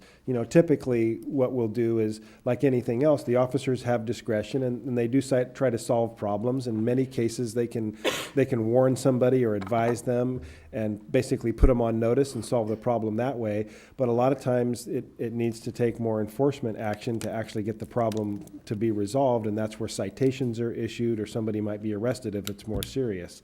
So those are the types of things that happen right now.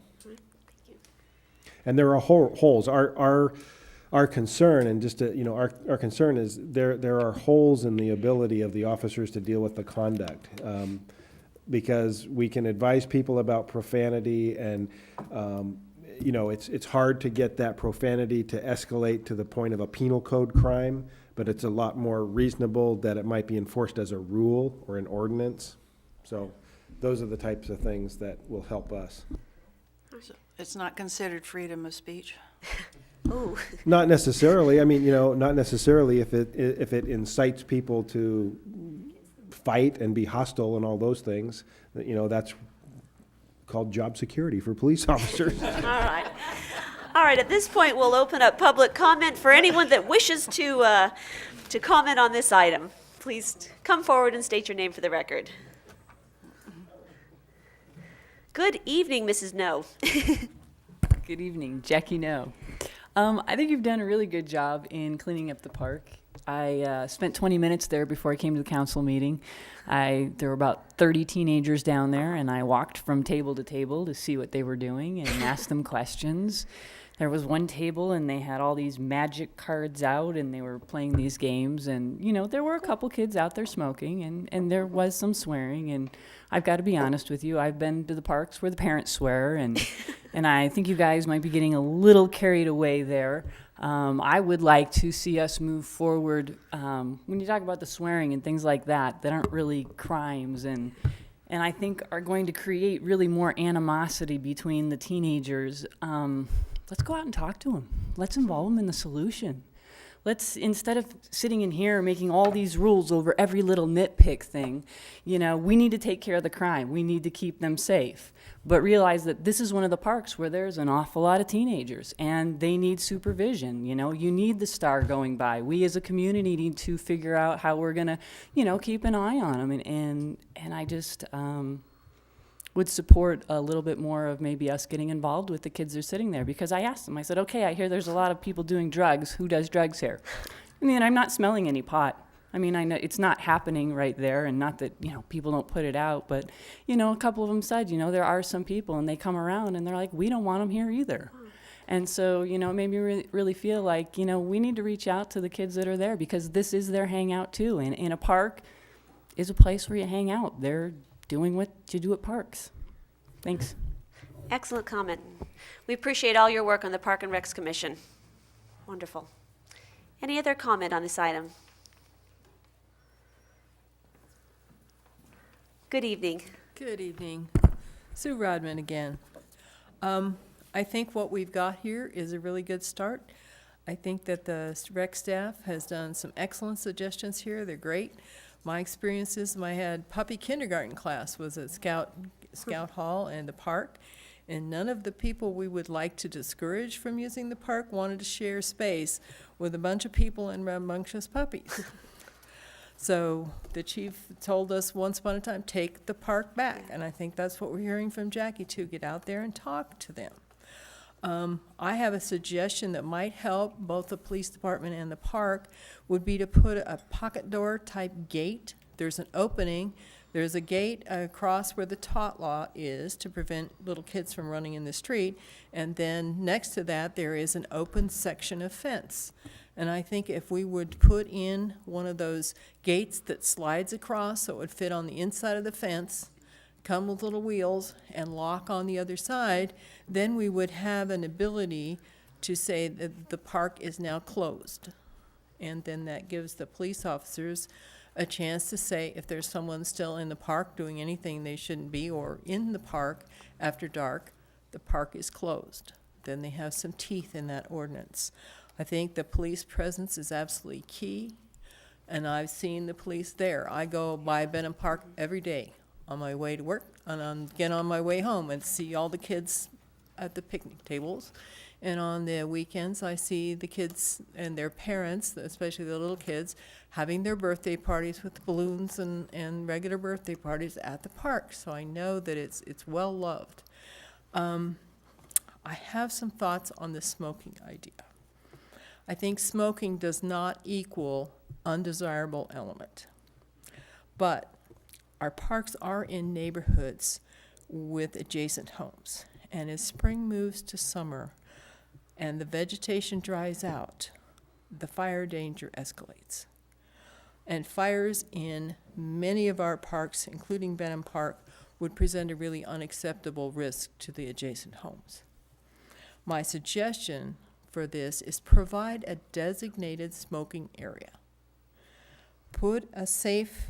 Pick the safest possible location in the park and put a safety container for all the used smoking materials.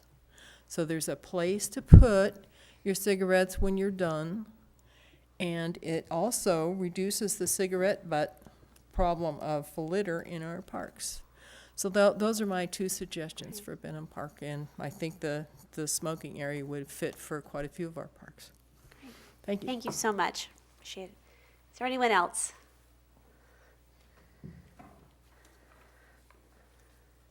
Good evening. Yeah. Please give us your name for the record. I'm Brian Barnes. Glad you're here. I don't know. I'm at the park a lot. I like it. I enjoy being there, but I would agree there is problems with how it's maintained and ran, kind of. And I would agree with the smoking, like people need to pick up their butts that stuff way. And there are, I don't know how to say it, undesirable people there. Like, I don't know. I noticed there's a lot of problem with like the homeless showing up and the bums there and stuff. That there's something, I don't know.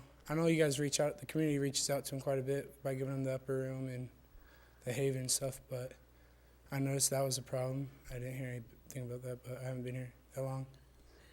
So that's something I noticed. And then, I mean, yeah, there is, I've seen drug activity there. I mean, it's not really that bad. I just don't really like tweakers or nothing like that. So like that and the homeless are really the only thing that bother me. But dogs on leash, people letting their dogs poop everywhere, really. Those are pretty much all the undesirable things I see there. Just how it goes. But I don't know, I feel that like people there kind of like a right to be there and hang out and stuff. And the cops have always been nice to me. They'll accept Cannon, but I don't know. But I just, sometimes they come through and like they're like everybody leave, you know, some of us go to play basketball or hacky sack or whatever. So I don't know, but figured I'd give you guys my 2 cents. Really appreciate your perspective. Do you have any suggestions for? Yeah, pull the mic up so we can hear you better. I mean, do you have any suggestions from your perspective? Clean up the homeless and get rid of tweakers. And, I don't know, the smoking thing she said with people being able to put their butts out somewhere, because I smoke there too, but I mean, I throw my butts around, but every once in a while I go through and I pick up butts, and then like 2 days later it's filled back up. But I don't know, just I've seen things like throughout towns where they have like doggy bags where you can actually like pick like up your stuff and also like posted like fine and stuff. So like, be something like keep your dog on a leash. There's bags for you to pick up your dog's crap, but like enforce that more.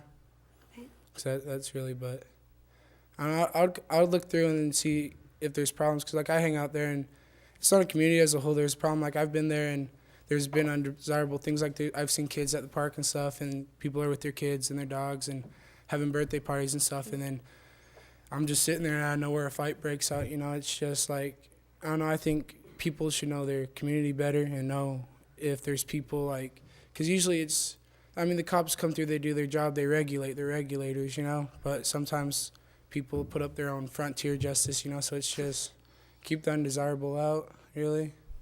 Just get to know people a little better, like, instead of just assuming, oh, well, this is because of this, like, have the police or people that come through, or just get to know your community a little better is what it is, because if people feel they can relate to you, you're not part of just, like, the norm, part of the normal society, that you can reach out and people will listen to you, like, I sat there and watched, like, some people I know, like, cussing out old people and stuff, and, like, I'm like, really, dude? Like, you're really going to do that? Like, I talked to them and I apologize, and I've had to tell, like, my friends, like, really don't talk like that. Don't do that. There's kids around, and, like, I've seen parents and families appreciate it, so.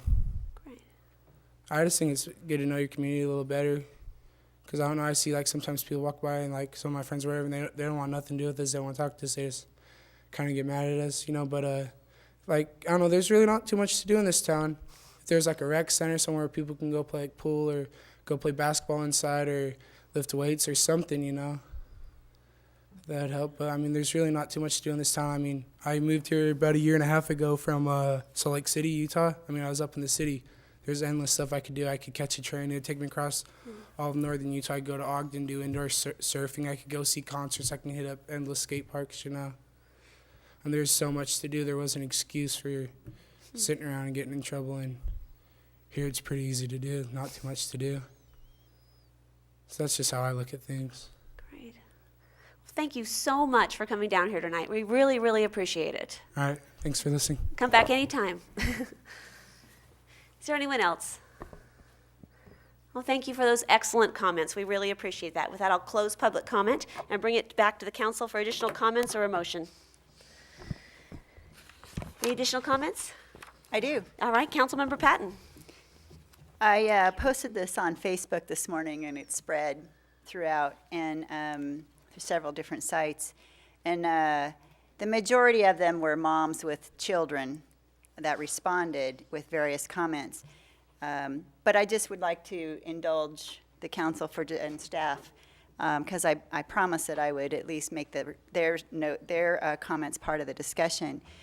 The one woman who said it's a great free play family area, then turned around her next sentence was, but the smoking, the drug use, the swearing, and the sexual exposure drives her away. So she doesn't come. That there was a reference to gates, what Sue was talking about. Maybe some gates around the playground opening so the toddlers don't just toddle right out to wherever. And the gate, I think the gate to be able to shut the park or close the park is a valuable accommodation. Someone suggested a sandbox in the grass area. Someone suggested a dog park on the hillside. Lots of comments about using the park for its intended purpose, which is, as Jackie said, it's for everyone. And I think we kind of alluded to that 2 weeks ago when we talked about people who smoke. They're not criminals. They just smoke. And marijuana is illegal in California, last I heard, unless you have a pass or a license.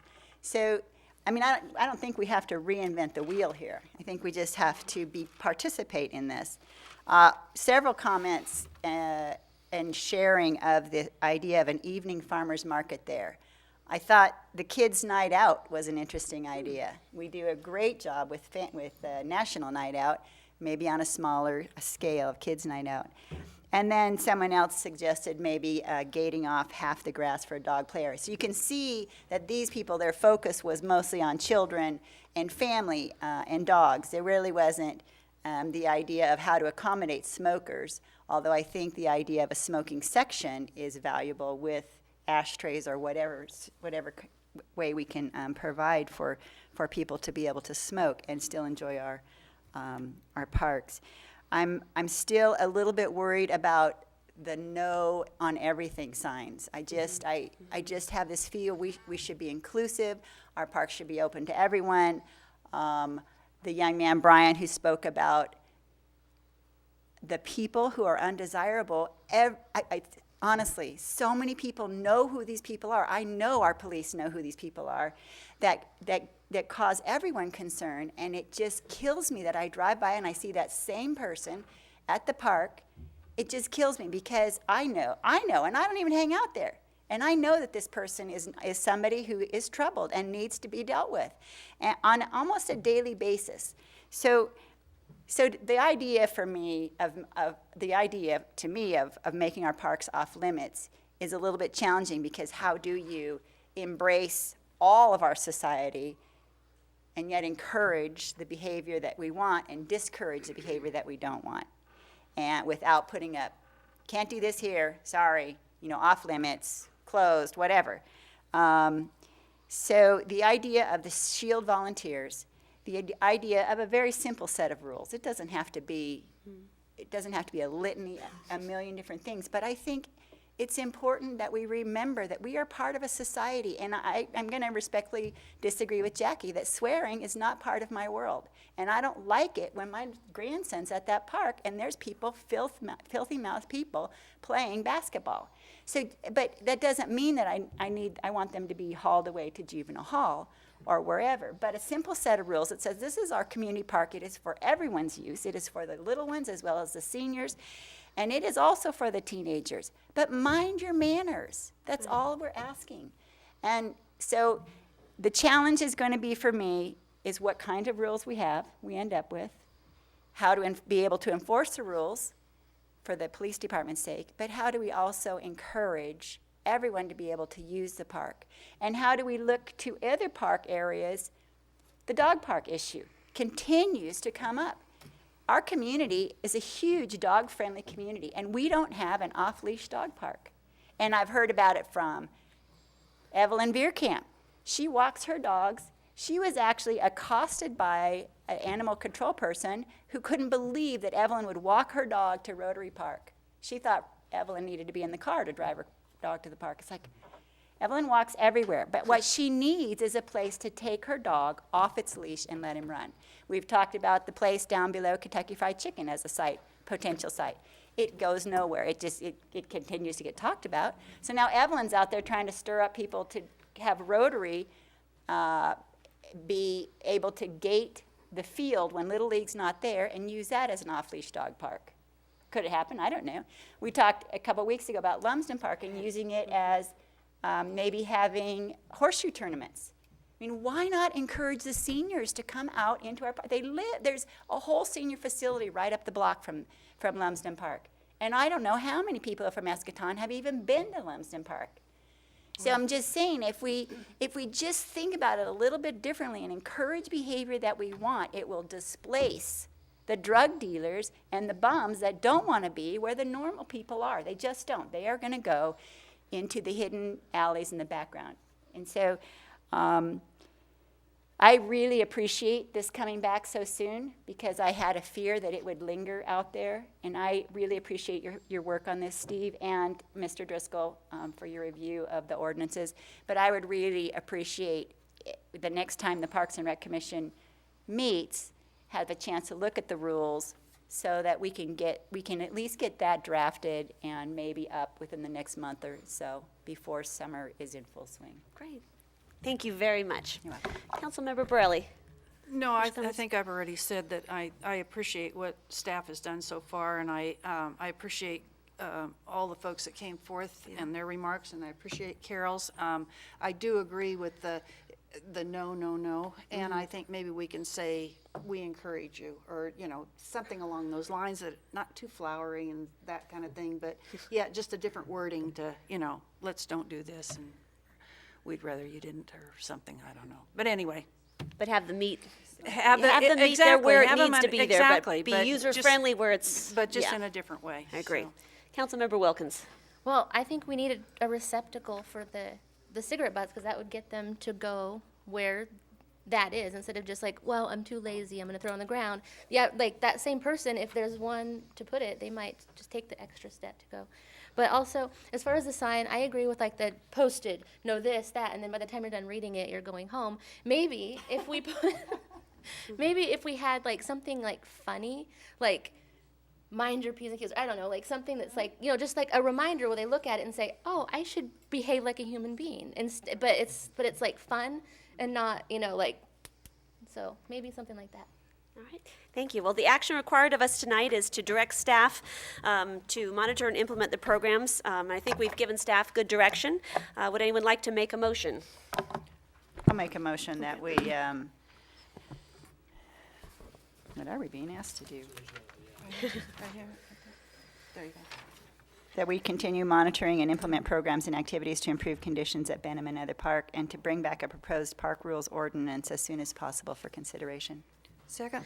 Been moved by Councilmember Patton and seconded by Councilmember Borelli. All those in favor? Aye. Aye. All right, thank you very much. Now we move on to item 12, council reports, and we'll start at my left, Councilmember Wilkins. Okay. I already said that we did the Duffy Park, and that was probably the highlight of the last week.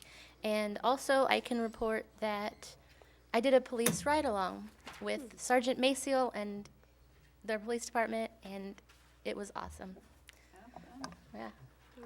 Thank you. Councilmember Borelli. Well, I attended the city-county 2x2 meeting. I also mentioned that I went with the Department of Transportation. I went with the director, Sharon Scherzinger, and we went to Monterey for 2 or 3 days. Very informative conference, and we all spilled our woes and tried to help each other out. Anyway, it was a very informative conference. And I went to the Duffy Park.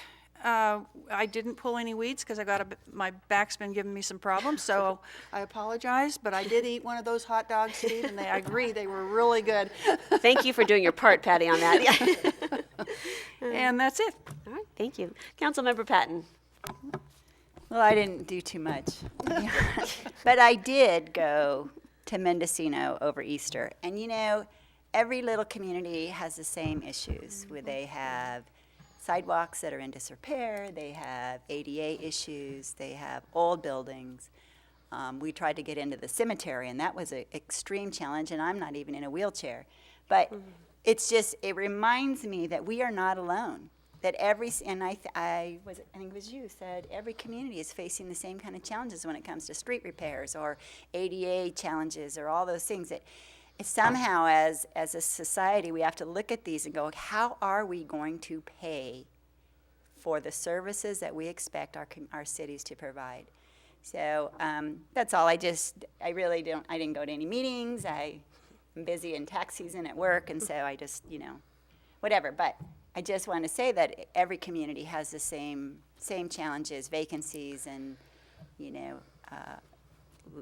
lax retail, I guess, or slow retail areas. And It's so expensive, Carol, to do all the things that need to be done, the infrastructure. Right, and when you're a built-out city, it's even more difficult because Exactly. you're not building new. That's You right. don't have new construction to fund. Like, I look at the city of Folsom, who has these huge shopping centers and huge sidewalks and parks and bike lanes and all those things, but they zoned all their property. I mean, they took on a huge risk growing the way that they did. And they have sidewalks, and they have tons of gated communities. They have tons of bike lanes and off-street bikeways. We just don't have that, and unfortunately for me, we never will. We don't because I want don't really that. want that.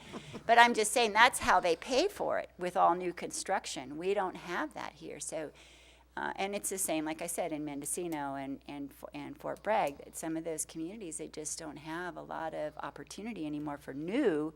Have to really think hard about how to pay for what their city services can be, because we're not raising taxes. So Well, anyways. and that's from what I got from a lot of these meetings. A lot of the cities and the counties, they are floating taxes, and people are, if it's specific, what they're finding, if it's specific, they are getting some taxes. I think we found that in Placerville. With the water A issue. specific Yeah. need that was identified. The community rallied and actually did something. So Anyways, that's Great, thank you. I've been in and out of meetings the last 2 weeks, but I just want to highlight one of my favorite was that went to lunch with Mr. Morris and Mr. Webb, and we took the Thompsons to lunch.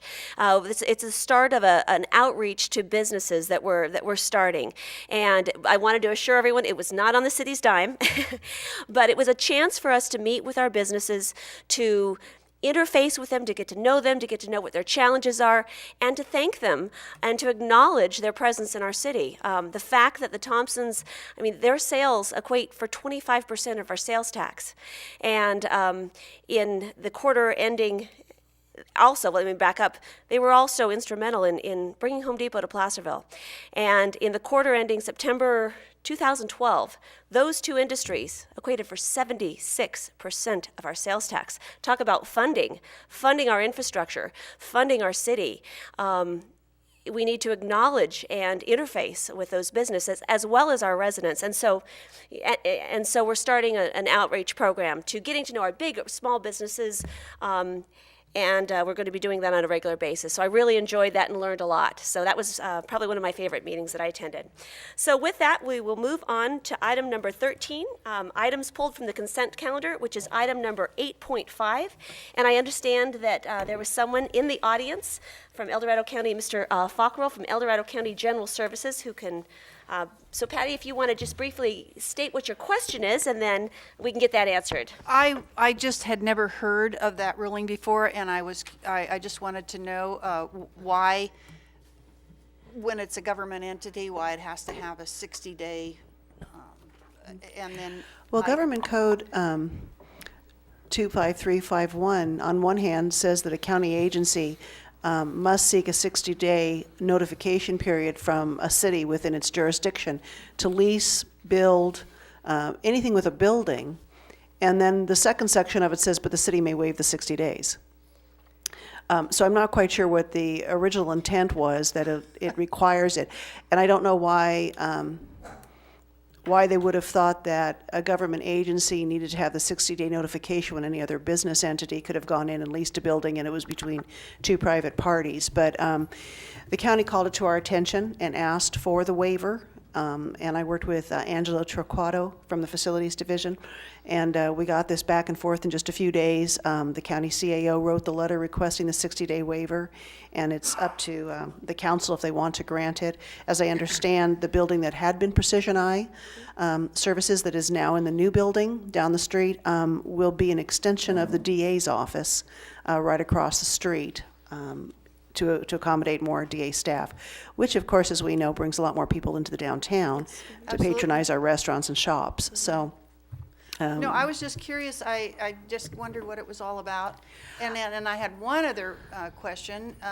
Does this, I know isn't it when it's a county business or entity or something that they're exempt from city, is it property tax? And I wondered whether does that is it? Only if it's a county-owned building. Since this is privately owned, I believe it would still require the payment of property taxes. So. And just I think one of the potential reasons that code section requires that the city be given 60 days notice is typically counties are not subject to our land use regulations. And so when a county use is going into a city, it's to give the city advance notice. This is what we're going to do. We're going to be using this property. So I think that is part of the reason behind that 60-day notice requirement. And of course, the city then can say, well, we'll waive that requirement. You don't have to give us that. We don't have to wait the full 60 days before you execute the lease to take that property or build on that property. All right. Thank you. Did I get your name right, Mr. Is it Fockrell or? Fackrell. Fackrell. Okay, pardon me. Thank you for sitting through our entire meeting. And is there anything you'd like to add to this? Thank you very much. All right. Thank you. All right. Patty, did you get your question answered? I did, and I want to just real quick tell Mr. Fackrell, thank you very much. There's an area up behind Rayleigh's on Ray Lawyer Drive and across from the apartments up there, and I have a building in that area, and we've had a lot of problems with kids especially at in the summertime, during fair time, smoking up there and hiding, doing things that maybe they shouldn't be doing, and also with some of the homeless living up there. And so we contacted the county, and Mr. Fackrell had, was it Growlersburg. Growlersburg, okay. They came up and they cleared that whole hill, and it's wonderful, and I thank you very much. I think it provides a good thing for the Boys and Girls Club up there too, so that, they have more vision, but I really appreciate it, everybody does in that area. Well, thank you for bringing it to our attention. I would have never have seen that driving by on either of those two roads, so I appreciate you pointing it out to us. Thank you. Thank you for your help on that. All right, with that, would someone like to make a motion to approve item 8.5? I will move for that. Second. It's been moved and seconded. All those in favor? Aye. Aye. All right, motion carries. Item 14.1, Memorial Park Status Report. Mr. Yule. Yes, thank you, Madam Mayor. Since this project last came before City Council, Community Pride, with assistance from Foothill and Associates, has developed site plans, construction drawings, and bid specifications for the project. Requests for proposals were advertised in June. We only received one responsible bid, and the amount was for $102,520, which exceeded the total estimated project cost by about $23,000. As a result of this outcome, Community Pride is pursuing the initial plan of completing the garden in phases. Community Pride's short-term plan is to reinstall the bell per the plans and specifications, and continue to solicit grant funding for the project. The committee is currently drafting a community impact grant application with Home Depot, and Kathy Lishman is assisting me with that, and we should have that done hopefully by the end of the week. And then Community Pride continues to discuss community-wide fundraising efforts and trying to come up with a strategy at their monthly meetings. So we hope to get started on the bell and a little ground cover right away, and then continue to pursue this particular grant and any other grant opportunities that come along. Well, thank you, and we certainly appreciate all the efforts of Community Pride. Can I ask a question? Yes, Councilmember Patton. Mr. Yule, is the Memorial Park, is that part of the veterans, the Vietnam vet plaques also?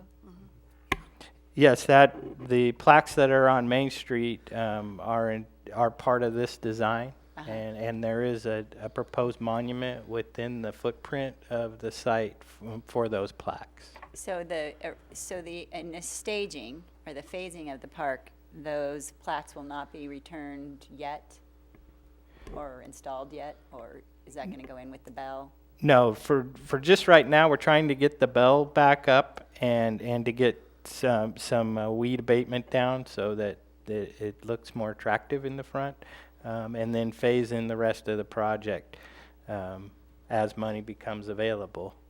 It's different. There's lighting. This particular project is kind of unique in that there's a lot of flat work and electrical, and it's going to be kind of difficult for us to phase that in because they go hand in hand. And so that's what's problematic about trying to break it into really small phases. But we're going to start with what we can do, and then we're going to have one pretty major phase to get that flat work and electrical in all at the same time. Okay, great. All right, thank you. Mr. Morris, do you have any report? Oh, yes, I'm sorry. Hello, Kathy. Good evening again. I came here tonight to ask the council and the staff and anybody to help us with our fundraising efforts, because it's going to take a big amount of money and a big amount of time. But then I thought about the fact that we have a new council member, and Carol is very familiar with the work of Community Pride, but wasn't on the council the last time that we made a presentation before the council about this project. So I just want to make sure that you understand what it is.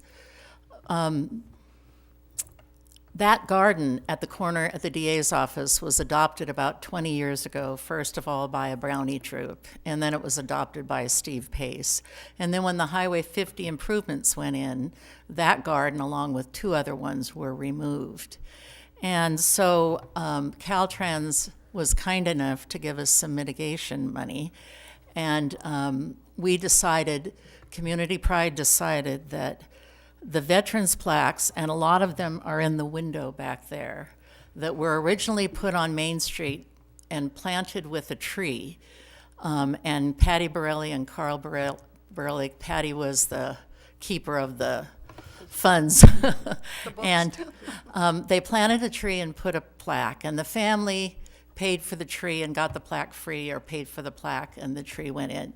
Over time, a lot of the trees broke the sidewalk, and the trees were removed and the plaques were removed, and it's been an ongoing dilemma about what to do to resolve the issue of the plaques. And so we decided that to take that area, which is now smaller than it was before because they widened the road, but do 3 things: to put the Community Pride Garden back. Caltrans originally, I did find something, Caltrans originally had agreed to put the bell back, but that, they did. They did, and it didn't get put back, so we're working on that. But to find a permanent home for those plaques that was simple and respectful, and again on Main Street, and then to turn it into a public space with some benches and with pavers so that it could be wheelchair accessible. So the plaque, the monument actually with the plaques, will be on Main Street. And then we're hoping to build it was a raised planter. We're hoping to build a raised planter and put in lighting there and put in benches. So it really became a project that became a community-wide project, and I know there's a lot of interest in getting a home for those plaques. So hopefully we'll be able to raise money once we start the process. We didn't want to begin to raise money from the community until the money had been raised for the flower baskets downtown. Yeah. So we didn't want to compete. So Home Depot, we were going to apply for a grant for Home Depot in the deadline was December, and before the deadline came, on their website they say it's closed. They'd used all the money. So, like Steve said, this grant we're hoping to get in tomorrow. What the grant, or this week? What the grant is for $5,000, but it's for Home Depot gift cards. So it can only be used for things that Home Depot has, and I really hope that that we do get that grant, and that when we start the fundraising, that the council will join in to help us do that. And I know that we can get some volunteer labor once we get going, but certain things can be volunteer and other things can't. And there's a lot of people in the community I know that would like to be involved in this project, and so once we get the phases going and with the help of the council. Just so that you know, Community Pride is an official committee of the city, and we used to receive funding from the city, and we also used to do a garden tour every year. And now the only money that we have left is we've used half of the mitigation money that was for 3 gardens to hire Kate Kirsch so that we could hold public meetings, get public input, and have her draw up the plan for us. Then we hired her again to do the plans and specifications documents. And so we've spent half of the money we had from mitigation, and we still have the Orchard garden and another garden to replant. So we're really excited about this project. I know on the top of the memos of the city, the slogan seems to be Placerville, a unique historical, Placerville, a unique historical past forged into a golden future.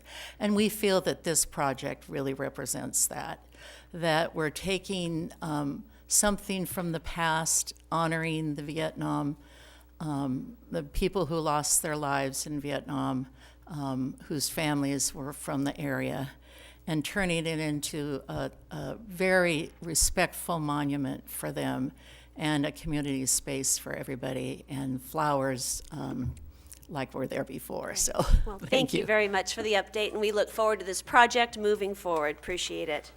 All right, Mr. Morris, do you have any report, or would you like to tell us about the upcoming items?